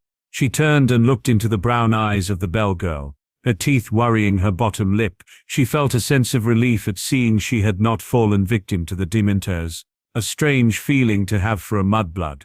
"How are you doing, Miss Black?" the girl asked, her voice full of concern. There was no mockery nor smugness, something Cassie most would exhibit were they to witness the state that she was in. The girl was genuinely worried for her. "I'm fine," she answered dismissively, causing the girl to raise an eyebrow at her in disbelief. "I will be fine," she corrected. The bell girl gave her a tight smile. "Aren't you worried about your parents?" Katie nodded stiffly. "None of them can cast a Petronos. I'm just hoping that they are with Leo. He wouldn't let anything happen to them." Cassie smiled at the thought. As much as she had tried to instill a sense of self-preservation in the boy, she had failed. He was very selfless, and the bloody fool was smitten with the girl. "If he's with them, you have nothing to worry about," she offered. Katie nodded again a little more convincingly. Her words may have been said in comfort, but Cassie felt none. She believed in Leo, in his abilities, but she couldn't have faith he wouldn't do something stupid to save everyone else, if needed. "Come back, lad," she pleaded internally, the way a mother would pray for the safe return of a son. Break. Leo and Tonks finally got a reprieve from having to cast their Petronesses, the Dementors having tired of having no success in the area they were in. He knelt beside the bells, both of whom having quite the adverse effect from the coldness. "Are you ready to move?" he asked gently. "We have to find the others." Robert nodded and helped his wife to her feet before pulling her close, attempting to warm her. "We have to find Katie," he insisted.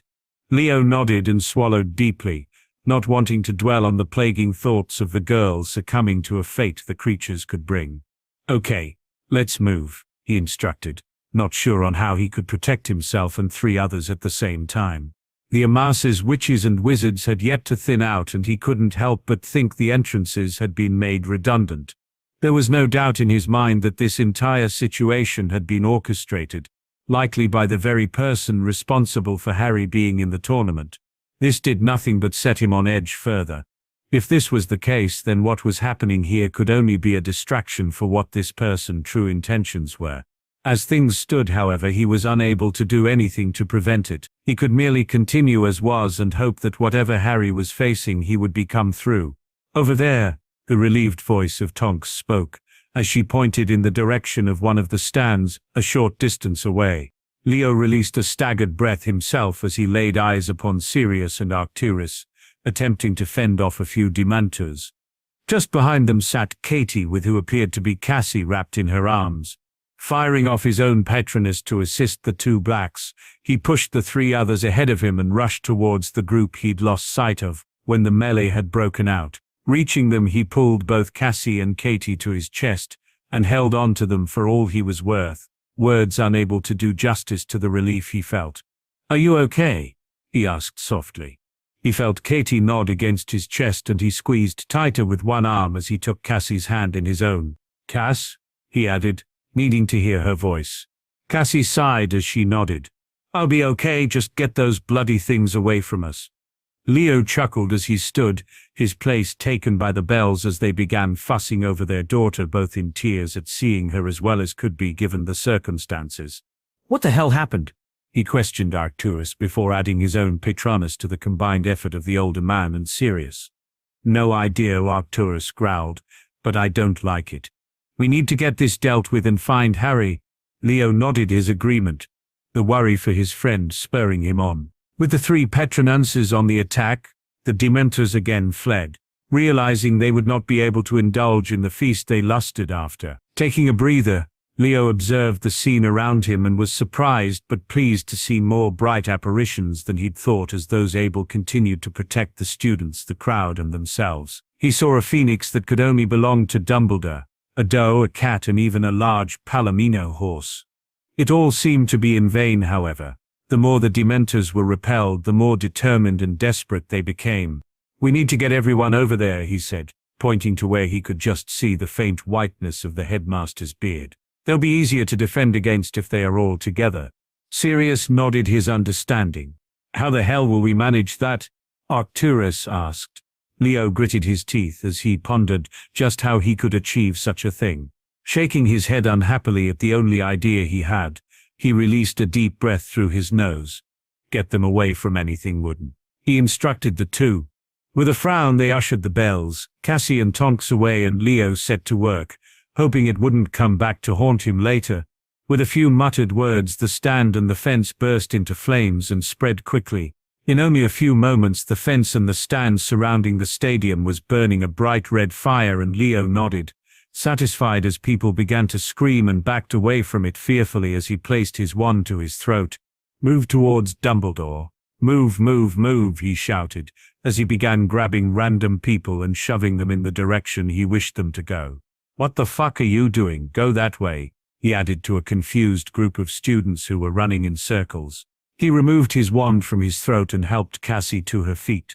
Come on, Cass. It's not time to lounge around. The woman shook her head at him as he led her away, the others already having followed his command and gone ahead. The rest of those gathered in the stadium seemed to have understood what he was trying to do as they forced their way towards the headmaster and the group of people attempting to protect the crowd in the very center.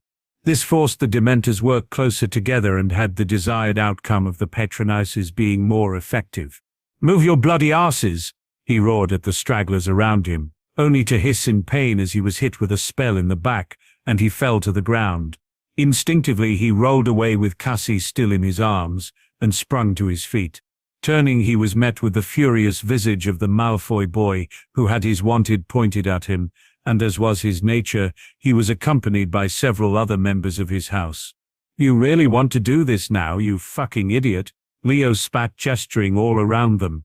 Without waiting for a reply, he fired off a series of curses designed to restrain and was met with yelps as three members of the group fell. You took everything from me, Malfoy screamed. Contuse you. Leo erected a powerful translucent dome that would sufficiently defend against the dangerous spell. Surprised the boy had the ability and guts to cast such a thing. He shook his head. It wasn't fortitude he was showing, but stupidity. He watched as the small pins of light ricocheted off his shield and exploded, each with the sound of a bomb detonating. When the final one had been spent, he waved away the dome. So you want to throw around dangerous spells? He spat. His wand became a blur as lost himself to the instincts that had been ingrained into him over the years. Hit hard, hit fast, and ask questions later. Malfoy managed to avoid the first two spells but fell victim to the third. He screamed as he dropped his wand and clawed at what remained of his eyes, the sockets oozing a jelly-like crimson fluid. Leo placed Cassie on the ground and stalked towards the boy, aiming a hard kick to his ribs. His scream dulled into a groan as his ribcage gave way under the force of the blow. This is the final time I will tell you, lad. If you ever try anything so stupid again, I will destroy everything you show any care for. I will haunt you until the end of your days, however few they might be. Malfoy simply whimpered, and Leo left him hunched over on the ground. The boy would be fine if the Dementors didn't get him. He'd had a harsh lesson, and he would learn from it, or he would get a harsher one, until he did. He helped Cassie back to her feet and pulled her towards the large gathering of witches and wizards that had congregated in the middle of the stadium, bumping into the Hogwarts caretaker running in the opposite direction, wand in hand. After shooting the man a glare, he made it to the edge of the crowd where Tonks, the Bells, Sirius and Arcturus were stood, The two blacks and the Aurora next to a very grim Dumbledore, the diminutive charms professor, the sallow potions master and the transfiguration mistress, keeping the Dementors at bay. "What kept you?" Arturus asked. The idiot Malfoy thought now was the time to attack. "Lucius is here?" the older man seethed. Leo shook his head. "His bloody offspring." Arcturus grunted as he sent off another Patronus, the dozen or so Auras that had been called in to assist trying to do the same. "The bloody bastards won't stop," Leo groaned. Leo was about to cast his own when he was forcefully turned around. Faced with a panicking James Potter, it took every ounce of willpower not to punch the man for touching him. "Have you seen Filch?" the man questioned, shaking him by the shoulders. Leo frowned. "The caretaker fellow?" James nodded, his eyes bulging maniacally. "Yeah, just then. He was running that way." James sprinted off in the direction that Leo had pointed. The boy shrugged. He had no love for the Potters other than the youngest of them. He turned his attention back to the more pressing matter. Although the Dementors were being pushed back by the various patronesses, they were not fleeing. All a-rolling a moment later, he fought his way through the masses to the headmaster's side, ignoring the look of annoyance as he shouldered the surly potions master away. "We need to work together to push them out. People are already getting tired," he explained. Dumbledore took a glance around and nodded his agreement. "You're right, Mr. Whelan. Severus, Minerva, go and gather all of those that can conjure a Patronus and bring them here. We will hold them off." Leo shook his head and placed his wand against his throat once more. "All of you capable of conjuring a Patronus, get your asses over here. Follow the red sparks," he shouted, shooting a stream of them in the air. Dumbledore gave him a nod of approval whilst the transfiguration professor glared at him. He shook it off as he cast his Patronus once more towards the incoming horde of Dementors. Only a few moments later he seemed to be surrounded by people casting the spell, and Dumbledore took charge of the situation. "We have to walk them out, follow me," he called loudly.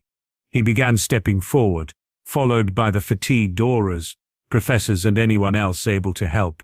It took several minutes, but they were able to move them close to the burning boundary.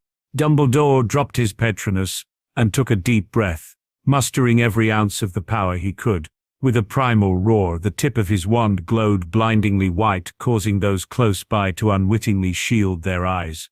"Expitu Patronum." The heat emanating from the man was almost unbearable as an enormous, almost solid phoenix flew from the end of his wand and collided with the Dementors, sending them screeching into the night sky. The world around Leo fell deathly silent as he stood awestruck by what he had witnessed. He had heard of Dumbledore, had even been quite keen to meet the man that so many held in high regard for his feats of magic. Meeting him, however, had initially been a disappointment. He didn't like the man by any means, not after what he had done to Harry, Sirius and the Potters, but he certainly respected his abilities. What he had just witnessed was nothing short of incredible. The olden headmaster fell to his knees, his breathing labored and skin soaked with sheen that glinted in the moonlight. With much effort and help from his colleagues, he managed to stand after a moment, though he was shaking and held up a trembling hand to show he would be okay. "He needs to go to the medical wing, he's exhausted," Flitwick piped up. "No," Dumbledore refused. "I must see to the students. I must be here when the champions return." Not willing to argue with the man, his staff helped him on his way, each taking in the aftermath of what had happened around them. "Severus, you must send word to St. Mungo's. Minerva, locate Cornelius, and inform Madame Bones. Felius." "What on earth is going on over there?" McGonagall interrupted. "That's James Potter and Argus." Leo turned to see two wizards dueling furiously in the distance. "It appears Harry Potter has located who is responsible for this." Dumbledore mused aloud as he drew his wand and began heading in that direction.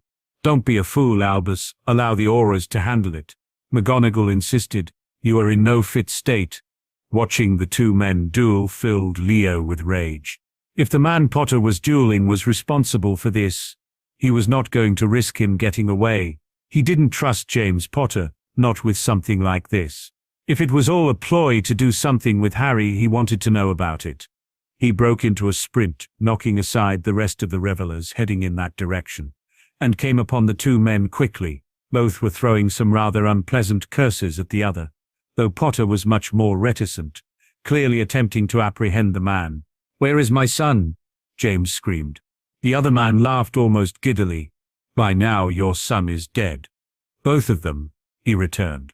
James Potter released an animalistic sound, a mix between a scream and guttural roar as he fired a spell. Leo did not recognize the man who sobered quickly as he erected a golden dome around himself. When it dropped, the man looked around and offered a lopsided grin. "Looks like we have company. Maybe we can continue this another time," he chuckled before propelling himself in the air and over the flames, an errant spell from James barely missing him. "We must not let him escape. Only he knows what this was," in aid of Dumbledore called. "Come on, Potter," Leo commanded her. He began waving his wand in the direction of the flames, parting them. He pulled the man through with him before the gap closed. "Where did he go?" James asked desperately. Leo scanned the area and saw a lone figure in the distance heading for forest. "Over there," he answered as he pointed to the man. "We have to catch him before he gets to the ward line," James answered, held back from pursuing the man by the team. Leo put 2 fingers in his mouth and whistled, holding the robes of the other man tightly to prevent him from giving chase. The man fleeing them paused and turned briefly before entering the copse of trees. "What the fuck are you doing?" James questioned, continuing the fight to free himself. "Going in after him would be stupid. He could ambush us too easily." "I don't care," James growled. "He did something to my boys. He took them somewhere." "I know," Leo comforted. "Wherever they are, just remember that Harry is there. He will keep Charlie safe. And as for him," he continued, nodding towards the forest, "he will be back with us very shortly. Trust me." James shook his head, no less frantic than he was before. He didn't understand how the boy could be so calm. Well, it wasn't his children that were at risk. Typical Potter can't get the job done when needed.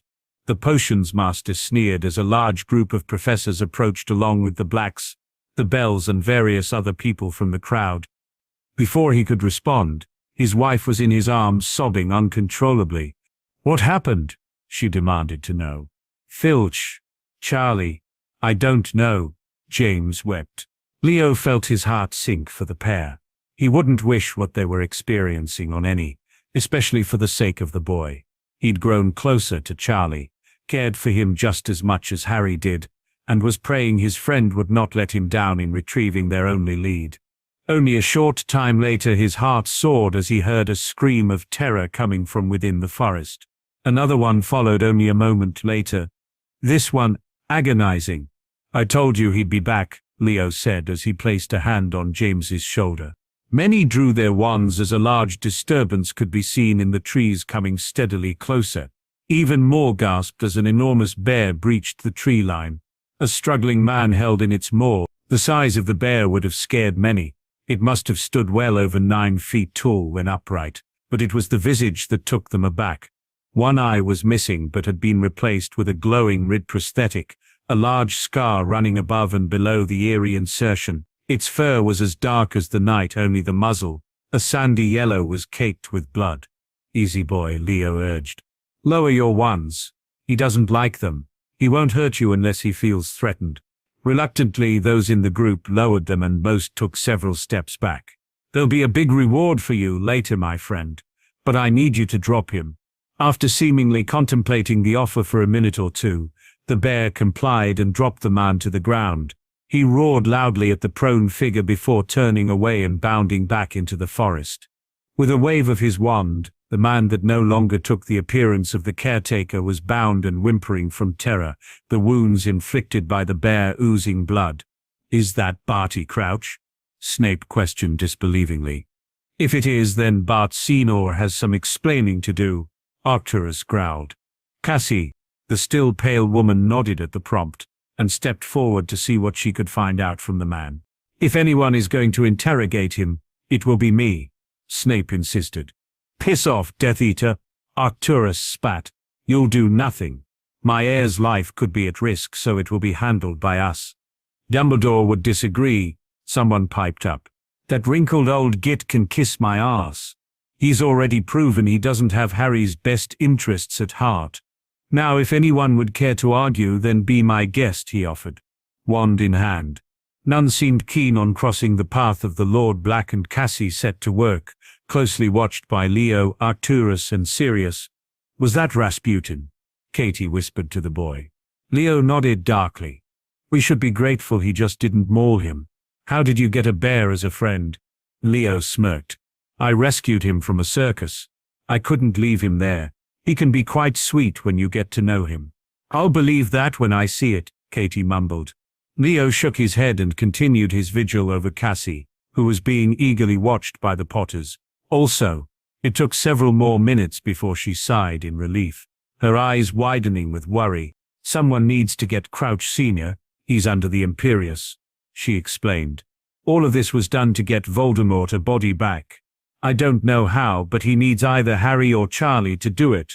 Arcturus growled as he turned to Sirius. Find Crouch and do whatever it takes to apprehend him. You'll Snape, go with him and explain to Dumbledore what is happening. So help me, if you do anything to fuck this up, I will personally bury you. He turned his attention to his sister. Stay with him. If he attempts to escape, then kill him. Leo, you're with me. Where are we going? We are going to get Harry. Shouldn't we wait for more people?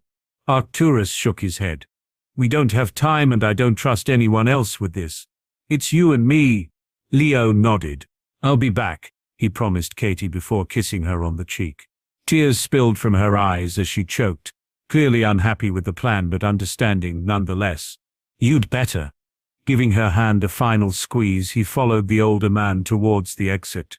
The entrance to the maze sealed behind him, shutting out the rest of the world and leaving him in an eerie silence, the path ahead illuminated only by the moonlight. Shrugging and not wanting to waste the small advantage he had earned, he conjured a bright ball of light that hovered above and followed him when he began to press on.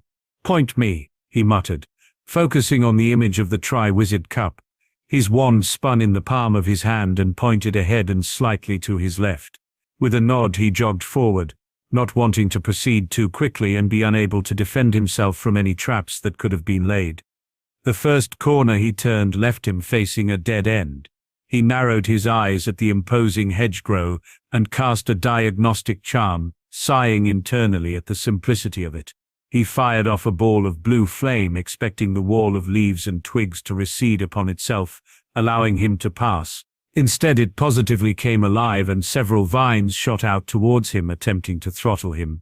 Hurriedly he cast a much less pleasant flame, a black one that would rot anything it touched. Whatever this plant was certainly proved to be more than the devil's snare he'd expected, and it released an agonizing scream as it wilted away, forcing him to cover his ears as the sound tore through him. Nevertheless, his fire had the desired effect, and he stepped over the remains of the plant and moved on. After the scream had ended, the silence resumed, setting him on edge once more. Several minutes passed before he encountered any other obstacle. This one he heard before he saw. He approached another corner and turned it, relieved that no more screeching bushes were in sight, only to pause as he heard an ominous clicking sound coming from somewhere ahead of him. Though he could only see 10 feet in front of him, frowning, he sent his ball of light ahead, his eyes widening at what it illuminated. The creature appeared to be a giant scorpion, much bigger than he was. The curled over the top of its body, the sting on the end able to pierce straight through him with little problems. The sound of the clicking also became obvious as he spied the large claws snapping together menacingly, quickening when the beast became aware of his presence. A loud bang sounded, followed by a burst of flames, and the creature was propelled towards him at an unnerving speed. Instinctively, Harry pulled his wand across his body from left to right and breathed a sigh of relief as the wall he animated into a giant snake snatched it from the air and began devouring the arachnid. The only thing that was left, a tail flailing weakly as it was pulled into a leafy demise. He shook his head and released a deep breath before pressing forward, aware that the other 3 champions would have entered the maze by now. He managed a few moments of reprieve as he continued, using his wand from time to time to alter his path, where needed. It was not a creature that was the next interruption, but a very feminine scream from somewhere to his right. The French one, he muttered, ignoring the girl. She had a wand and could send up sparks whenever she wanted to, after all. Her problems were not his to handle. The maze grew steadily darker as he made his way deeper into it, and he was gratefully. He had cast his ball of the light, the only thing preventing him from being blind to what was ahead. He reached another fork and the wand pointed him directly to the left. He felt it as soon as he turned the next corner, a cold that seeped into his very being, causing his teeth to chatter and memories of his childhood, before Aunt Cassie and Sirius came to collect. But after the night the Dark Lord had attacked, his home began to surface. His slammed down his occlumency shields but got little relief. The cold persevered and the memories continued to swim in front of his eyes. "Freak!" The voice of his Uncle Vernon taunted, and he physically ducked away from the meaty fist that swung his way. His anger flared. How dare that filthy bastard lay a hand on him? He growled furiously as the Dementor glided in front of him, the cause for his momentary suffering. He shook away the anger, knowing it would hinder what needed to be done. He thought of the day he first realized his magic had been fixed, the first day he held his wand in his hands, and the warmth spreading through him, and he thought of the quirky metamorph he had met only recently. "Expected Patronum," he whispered. His Hydra companion careened from his wand and chased the vile creature away, taking the cold and misery with it. He released a deep breath as he steadied himself mentally. For the life of him, he couldn't imagine why a Dementor would have been included in the tournament. There was only one way to deal with them, and he doubted that all three other champions could cast a Patronanus. His thoughts set him immediately on edge. If, as he suspected, it wasn't supposed to be here, then it was sent on the behest of someone else. Vowing to remain vigilant, he walked on further into the maze, wanting to end the task as quickly as possible. The unsettling feeling he'd felt before had come back, more imposing. Staying alert, it was not the cold of the Dementor that caused a groan to escape, but the familiar sound of clicking ahead of him. "Not again," he huffed, not wanting to face another one of the giant scorpions. He was surprised, however, when he braced himself and turned the corner. It was not what he expected, but an acromantula, a very large one at that. Before he could utter a syllable, a jet of red light impacted against the spider, causing it to turn away from him and face the new foe that had approached. Harry shook his head. A stunning spell would do nothing to it, and the Hogwarts champion would regret attempting it. The spider fell upon the shocked Diggory, who let out a scream as the fangs sunk into his thigh. He struggled but had dropped his wand and had nothing he could defend himself with. Harry sighed as he aimed his own. He didn't particularly like Diggory, but he wouldn't let him die needlessly in the tournament. He hadn't done anything to upset nor offend him. He'd been quite amicable for the most part. "Araniacs am I," he shouted. The spell collided against the spider and it ceased its attempt to wrap the boy in its web, to undoubtedly eat later.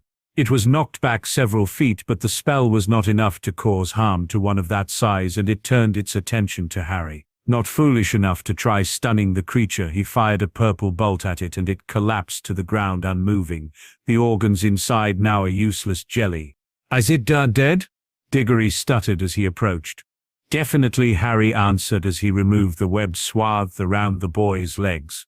The left one oozed horribly, the smell nauseating. "You'll need to get that looked at quickly.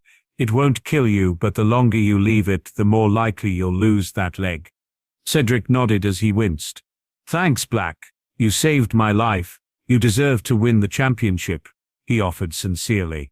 "Not if Crumb or Delacour have anything to do with it." Harry laughed as he helped the boy up onto his unsteady legs. "You're the last one. I caught Crumb using the Cruciatus on Delacour. I stunned him and sent sparks up. Both are out and now so am I," he said sadly. "The Cruciatus?" Harry asked with a frown. That was not like Cruan at all, unless he'd judged him very wrongly. Yeah, he was deranged. He wasn't himself. "Maybe he wasn't," Harry mused aloud. "What creatures have you seen?" Cedric shook his head. The spider was the worst, and a Scroot. Other than that, it was mostly illusions, and the bloody hedges. "No Dementors?" Cedric paled even further. "No, they wouldn't be allowed to. Dementors can only be used to guard Azkaban, under strict supervision by the Ministry. They banned them from the tournament hundreds of years ago, along with Nundus and basilisks." "Well, one attacked me earlier," Harry answered darkly. Cedric's eyebrows rose. "I don't know what to say to that." It's fine, Harry said dismissively as he fired up sparks. Sit tight, Diggory, someone will be with you soon. Cedric nodded and offered his hand. Congratulations, Black. I knew from the first task that you would win. Second place is nothing to be ashamed of, Harry consoled as he accepted the gesture. You did well.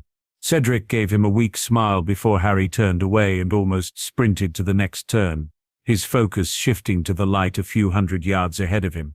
He felt his heart swell, realizing that it was the cup resting on a plinth, the blue flame dancing gently within, enticing him. He walked cautiously towards it, but met no resistance, and he reached it a few minutes later. He did not know how long it had taken him, but he knew it had been a while. Taking a deep breath, he reached out and grabbed the trophy. To his surprise, he felt the violent jerk of a portkey, and he was whisked out of the maze before he could chastise himself for not checking it before claiming his victory. Break. Charlie slammed into the solid ground, the sound of the crowd and feeling of despair the Dementors brought absent. His head was pounding with the residual headache, and his body was racked with a dull throbbing. Whether from the fall or another lingering effect of the creatures, he could not be sure. All he knew was that he was warm once again, and the feeling coupled with the pain lulled him back into the sweet embrace of unconsciousness once more. It was the sound of voices nearby that pulled him back to the world around him, and though he could hear them, his eyes refused to open. The gentle crackling of a fire nearby muffled the words, but they seemed to be spoken harshly, one man commanding another. His next bout of awareness came as he felt himself heaved from the ground into a pair of shaking arms, a babbled incoherent protest escaping his lips at the intrusion. Perhaps it was his father taking him to bed. Those thoughts vanished as quickly as they surfaced as he felt himself slammed unceremoniously against something hard and gold, nausea overcoming him as he emptied his stomach onto the man that held him in place. He heard him curse under his breath before he went to work securing him to what it was he was pressed against.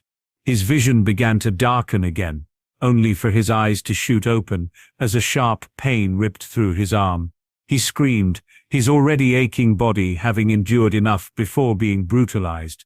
He managed to glance down at where he'd been cut, the blood flowing freely from the fresh wound. He fought against his bindings uselessly, knowing already his efforts would be fruitless. He was stuck fast. His heart pounded in his chest as he switched his gaze to his surroundings, wondering just where it was.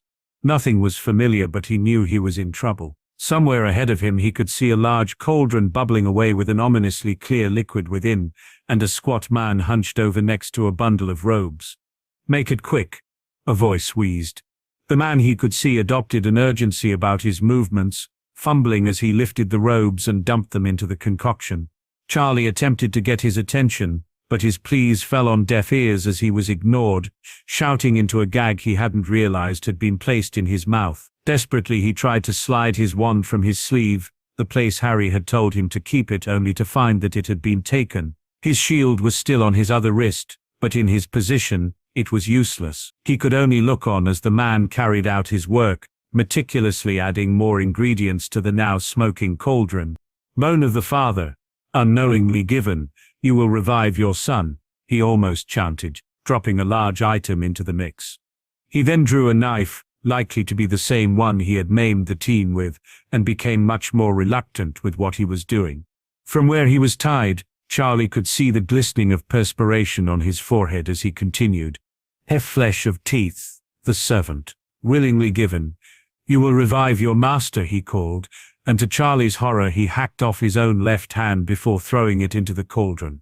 It was then that he got the first idea of what was happening, and his struggle against the ropes doubled.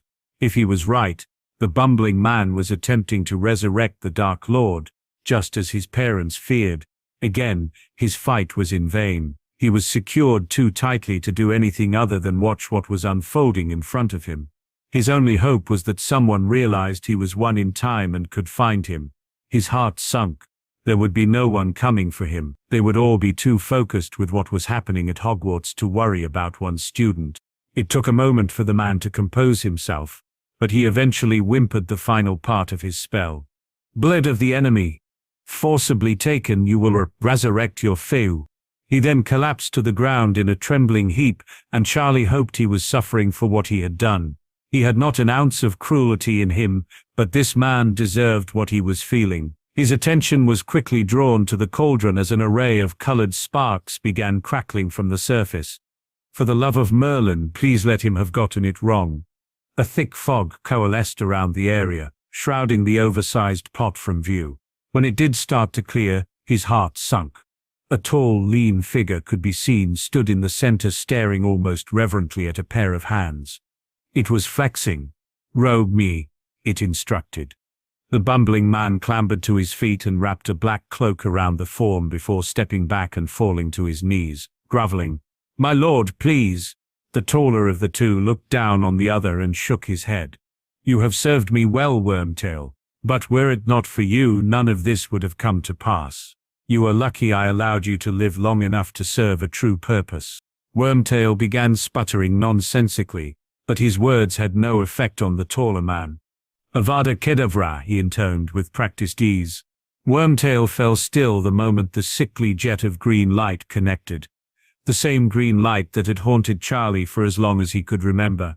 Again he fought against his bindings with renewed vigor, his skin tearing against the rough robes used to hold him. His efforts were this time ceased by the taller figure who had made his way over to him. "Charlie Potter," he addressed him almost gently. 13 years I have waited to meet you again." Charlie flinched as the man ran a clammy finger down his cheek, the urge to vomit once more becoming overpowering. "You foiled me once. I concede that, but it will never happen again. Your life will end tonight and the wizarding world will bear witness to my return, triumphant with the corpse of yourself and your brother for all to see." "Oh, how rude of me.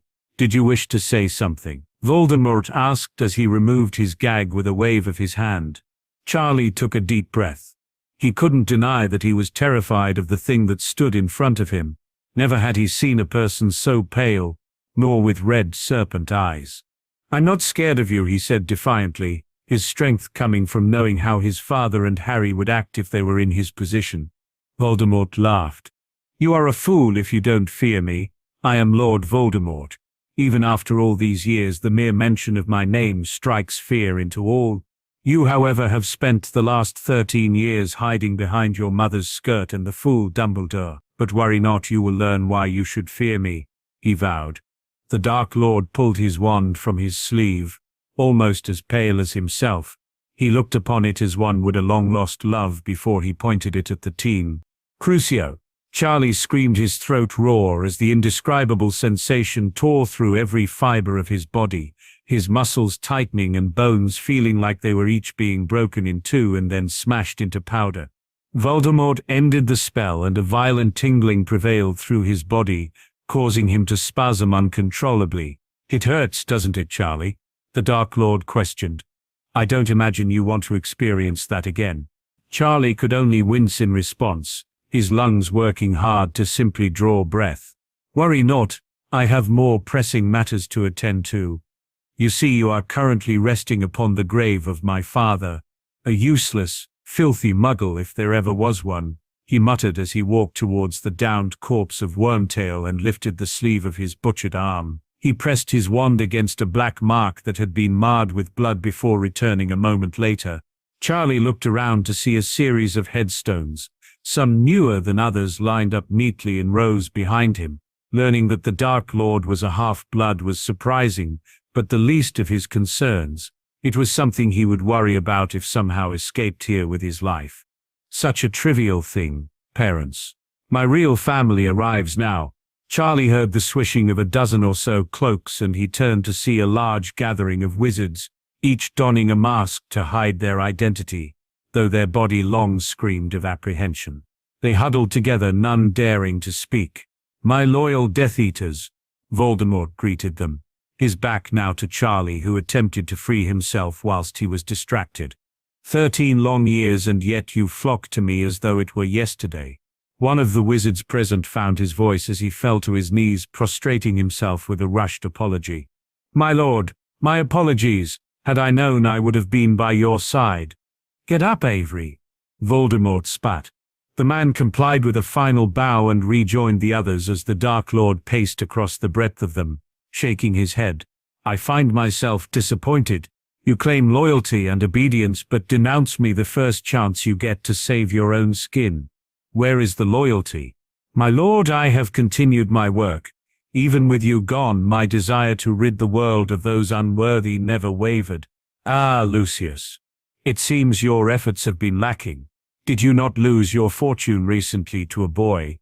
A temporary setback, my lord, I assure you. I will deal with the boy. See that you do. Your generosity over the years was much needed. Of course, my lord. Voldemort continued walking and paused occasionally, sighing or shaking his head. Too many of us are missing. They will be liberated at our earliest convenience and take their rightful places. We will reforge our alliances and we will continue where we left off. But first we have a guest that must be dealt with. Ladies and gentlemen, I give you the boy who lived, Charlie Potter. Charlie's attention snapped back to the Dark Lord at the sound of his name, and the assembled Death Eaters began to jeer. Tonight I will prove that what this boy achieved was but a fluke. His dead body will prove to the wizarding world that there is none that can defeat me. There is none that can stand with me, and there is none that should be feared more than I. Lucius, untie the boy. Malfoy complied, and Charlie crumpled to the ground as he was released. His body still in considerable pain from the curse of the Dark Lord. His wand landed in front of him and he snatched it up, though he doubted it would do him much good.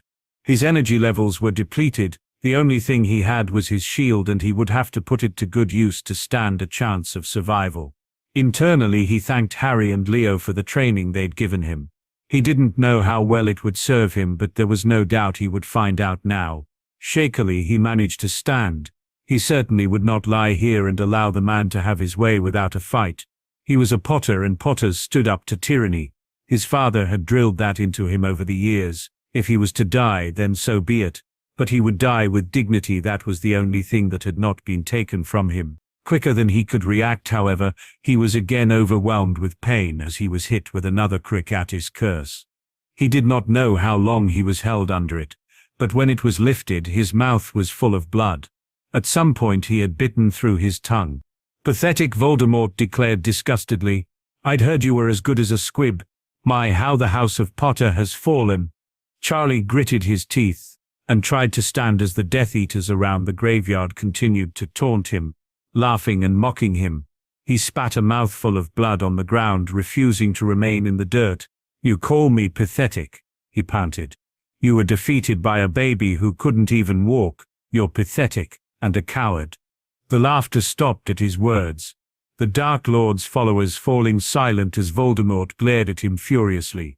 His fury cleared after a moment before he tilted his head and laughed amusedly. You did not defeat me, Charlie Potter. It was a miscalculation of my own that was my downfall. Something else happened that night, but it will not be repeated. You are not even a mediocre wizard, and you have proven to be little more than a slight setback. Charlie tensed, sensing the verbal exchange was coming to an end.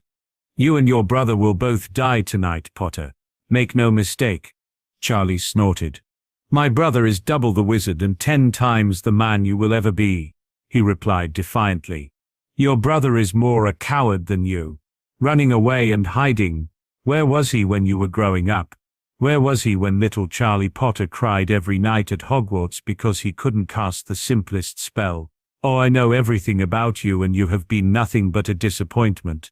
Harry Potter, on the other hand, has seemingly risen from the ashes. I have heard of his feats of the tournament.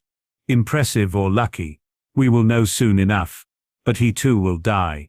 My might is beyond any. I have taken paths into magic that no other has walked before. I have pushed the boundaries further than any have dared.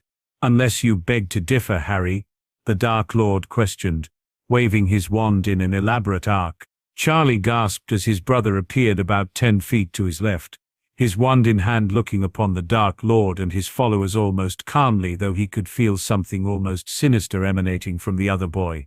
He almost breathed a sigh of relief at seeing him, but was more fearful than he had been. He didn't want anything to happen to his brother because he had been stupid enough to be caught and brought here. Break?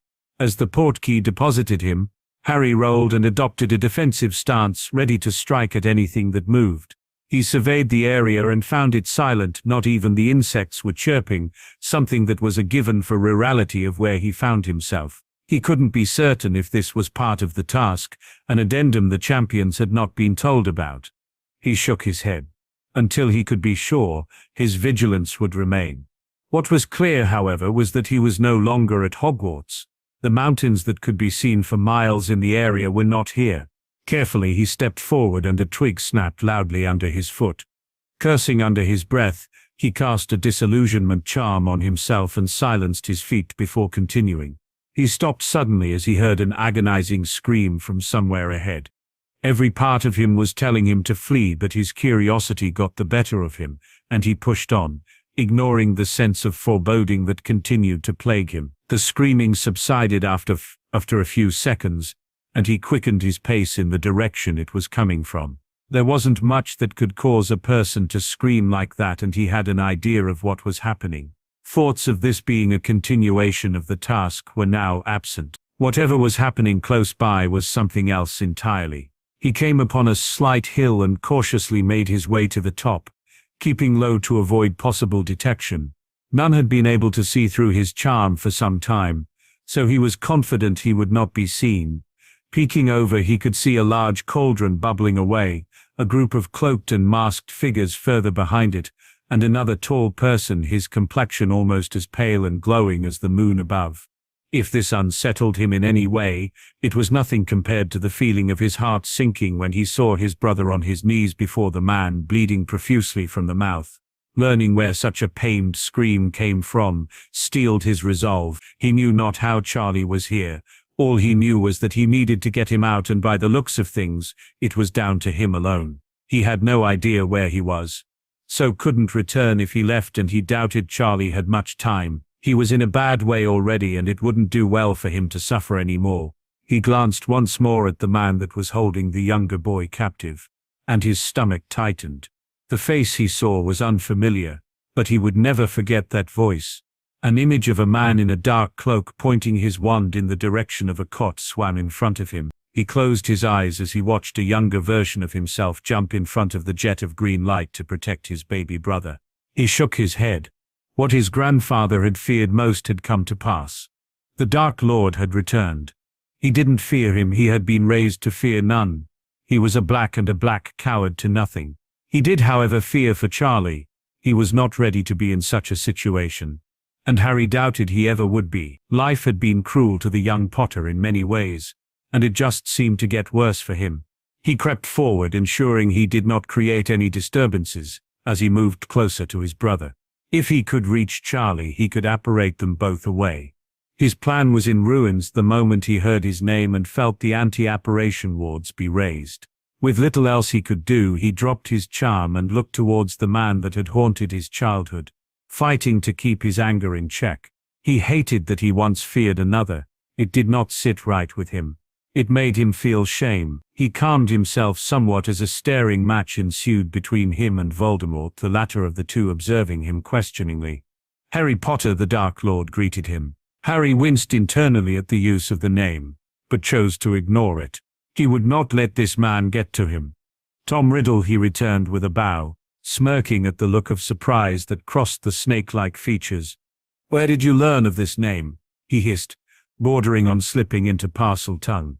"I'm a black, Tom. There is nothing we can't learn." You being a half-blood was quite the surprise, however. The cloaked men shouted their disapproval, many drawing their wands threateningly. Voldemort looked towards him speculatively, his eyes widening slightly.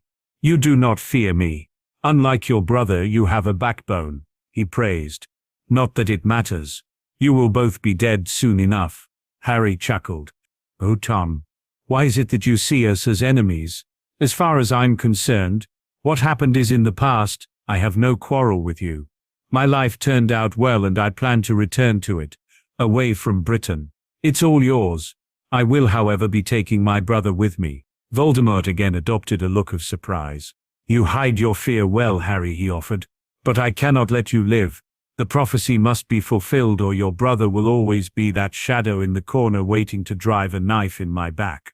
For now he is naught but a squib, but magic is quite the fickle mistress. All of that could change, and I will not allow such a risk to exist. What prophecy? Voldemort grinned triumphantly. So you do not know, it matters not, but the first part has already been fulfilled. Charlie Potter was marked as my equal the night my curse backfired. Harry frowned, the words of the man ringing in his ear. It was not Charlie that was struck with the curse. It had been him. Tentatively he reached to the faded remnants of the lightning bolt scar that had marred him, his stomach sinking as realization set in. It was him that the prophecy referred to, not Charlie. It was something he would need to hear for himself, but it didn't matter. He had no intention of opposing Tom Riddle. Stand aside, Harry, and I will kill him mercifully. He will not experience another ounce of pain, Voldemort promised. Harry felt his rage boil over as he turned to look at the defeated form of his brother, guilt overcoming him. Had he not taken the action he did that night, Charlie would not be where he was now. He likely would have died, but he would not have suffered the way he had. I'm sorry, Charlie, he whispered. I only tried to protect you. You need to run as soon as you can. I will hold them off. I will not run, Charlie ground out. You're my brother, I won't leave you here. Yes, you will, Harry insisted, his eyes now fixed firmly on the Dark Lord. You shouldn't be here. Neither should you. Fucking hell, Charlie, just do as I say. Charlie stood and glared at his brother stubbornly. If you are quite finished, Voldemort interrupted irritably. You will let my brother go, Harry sighed. It is not him that you want. The Dark Lord narrowed his eyes at him and shook his head. You've heard my words, Harry. You will both die tonight. Harry growled, his eyes glowing an eerie green as an errant bolt of lightning snapped from his wand and scorched the earth. It's not him you want. It was me that your bloody spell hit. Silence. The Death Eaters stared between himself and the Dark Lord questioningly, as the man himself was looking at Harry, though he seemed to be lost in his own thoughts. He kept his eyes firmly on Voldemort as he could feel eyes of his brother boring into the back of his head. Voldemort gasped, clutching his head before his gaze found Harry's once more. You jumped in front of the curse, he whispered excitedly. You interrupted the ritual. He had struggled to remember much of that Halloween night, but now it was clear. He remembered being impressed by the defiance of the then 4-year-old Potter as he tried to stare him down. It really happened, Charlie muttered. I thought it was just a dream. You really jumped in front of that curse for me. Why would you do that? Harry swallowed deeply, unable to look at the other boy. Because you're my little brother, Charlie. It's my job to protect you. Charlie's heart swelled at the words. Of all the times he'd wished his older brother had been there to protect him, he already had been when it mattered most. I don't know what to say. Don't say anything. Just run when you can, Harry implored. Charlie had no time to reply as Voldemort bellowed in fury and fired a flurry of curses at his brother. Faster than Charlie thought possible, Harry batted them aside as though they were but an irritant, and sent his own back. The Dark Lord, clearly surprised by how easily his brother had defended himself, hastily conjured a shield to block the barrage and narrowed his eyes as the final spell hit.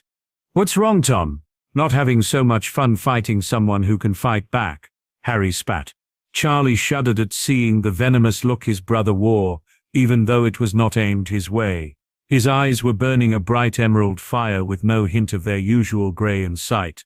Not allowing the man time to reply, Harry leveled his wand at the surrounding tombstones, and with a shudder they broke apart and began zipping around the graveyard, randomly swooping down on the Death Eaters, who had to throw themselves to the ground to avoid being shredded by the jagged edges. Impressive, Voldemort conceded as he waved his wand and disintegrated the rocks into powder. It takes much control to complete feats of magic like that. But as I said, I have pushed the boundaries further than any. He twirled his wand before leveling it in overhead arcs, smiling as a thick black fog poured from it. It didn't stay a single stream for long as it quickly broke into sections and formed into hundreds of tiny bats. Nonplussed, Harry returned the smirk as the bats zoomed towards him. He knew this spell.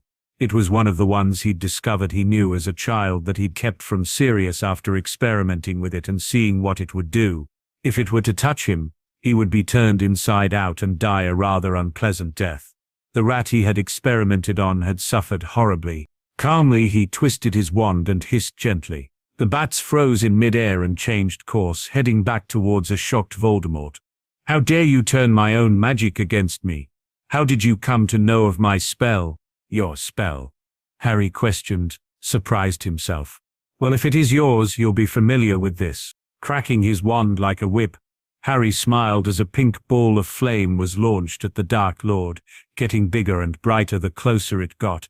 He did not miss the look of surprise the man wore before he erected a large golden dome around himself. Had he not, the Death Eaters behind would have been reduced to a pile of charred remains, none likely knowing how to defend themselves from such a thing. The fire hit the shield and wrapped itself around its entirety, shrouding Voldemort from all in the graveyard with only a loud hum to be heard as the fire burnt. "You little bastard!" One of the Death Eaters roared and threw a vibrant orange spell his way. Before Harry could block it, Charlie jumped in front of him with his own shield raised and sent it back the caster at blistering speed. The man ducked, but the follower behind him was not so fortunate. He collapsed to the ground, screaming in agony. The Death Eaters froze momentarily before going on the attack, shouting insults between bombarding the two with all manner of curses. Harry conjured a powerful silver shield around himself and his brother, one that would sufficiently defend against most spells but one that was not too draining. "Charlie, you have to run," Harry said frantically. "I can't," the boy choked. "I can't leave you here and I can't apparate." Harry huffed. He didn't have time for the boy to be stubborn, but he didn't have time to argue with him. Any rebuttal he had was silenced as the shield around them collapsed under a combination of blasting curses. "Stay behind your shield," Harry shouted as he fired off some bone breakers and a mixture of other even less pleasant curses at the incoming group of witches and wizards. He was grateful that his fire was still burning strong and the Dark Lord confined within. The man would have to wait it out under his shield lest he wished to be immolated. It gave Harry the time he needed to focus on the Death Eaters, and thought they outnumbered him. They were very cautious of him and his abilities. He tore the ground up in front of him to block a killing curse sent his way, and returned the favor with one of his own. The man failed to even attempt defending himself and collapsed as though he were a puppet that had just had its strings cut.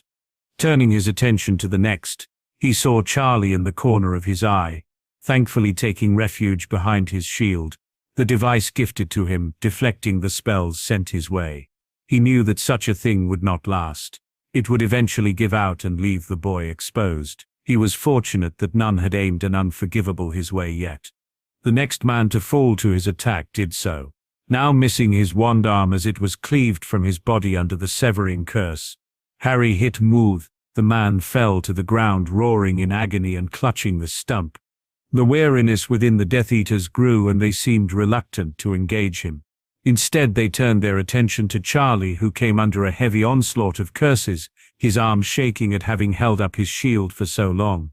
Growling furiously, Harry placed himself in front of his brother and batted away a few curses before hissing, the use of parcel tongue stilling the Death Eaters.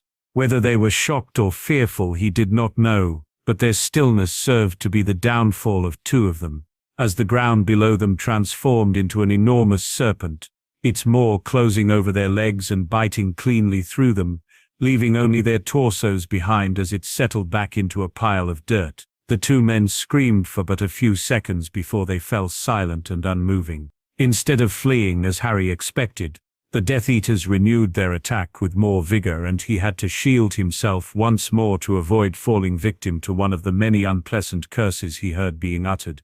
Upon dropping his shield he could only tense as he felt a wave of magic searing towards him, but it didn't connect. A sound like a gong resounded around the graveyard, followed by a grunt as the form of Charlie collapsed in front of him, his now discarded and shorn in two. He looked up at the sound of his flames exploding outwards into nothingness and the Dark Lord drooping his shield, his robes and skin displaying the horrible burns he had received from his time within the flames.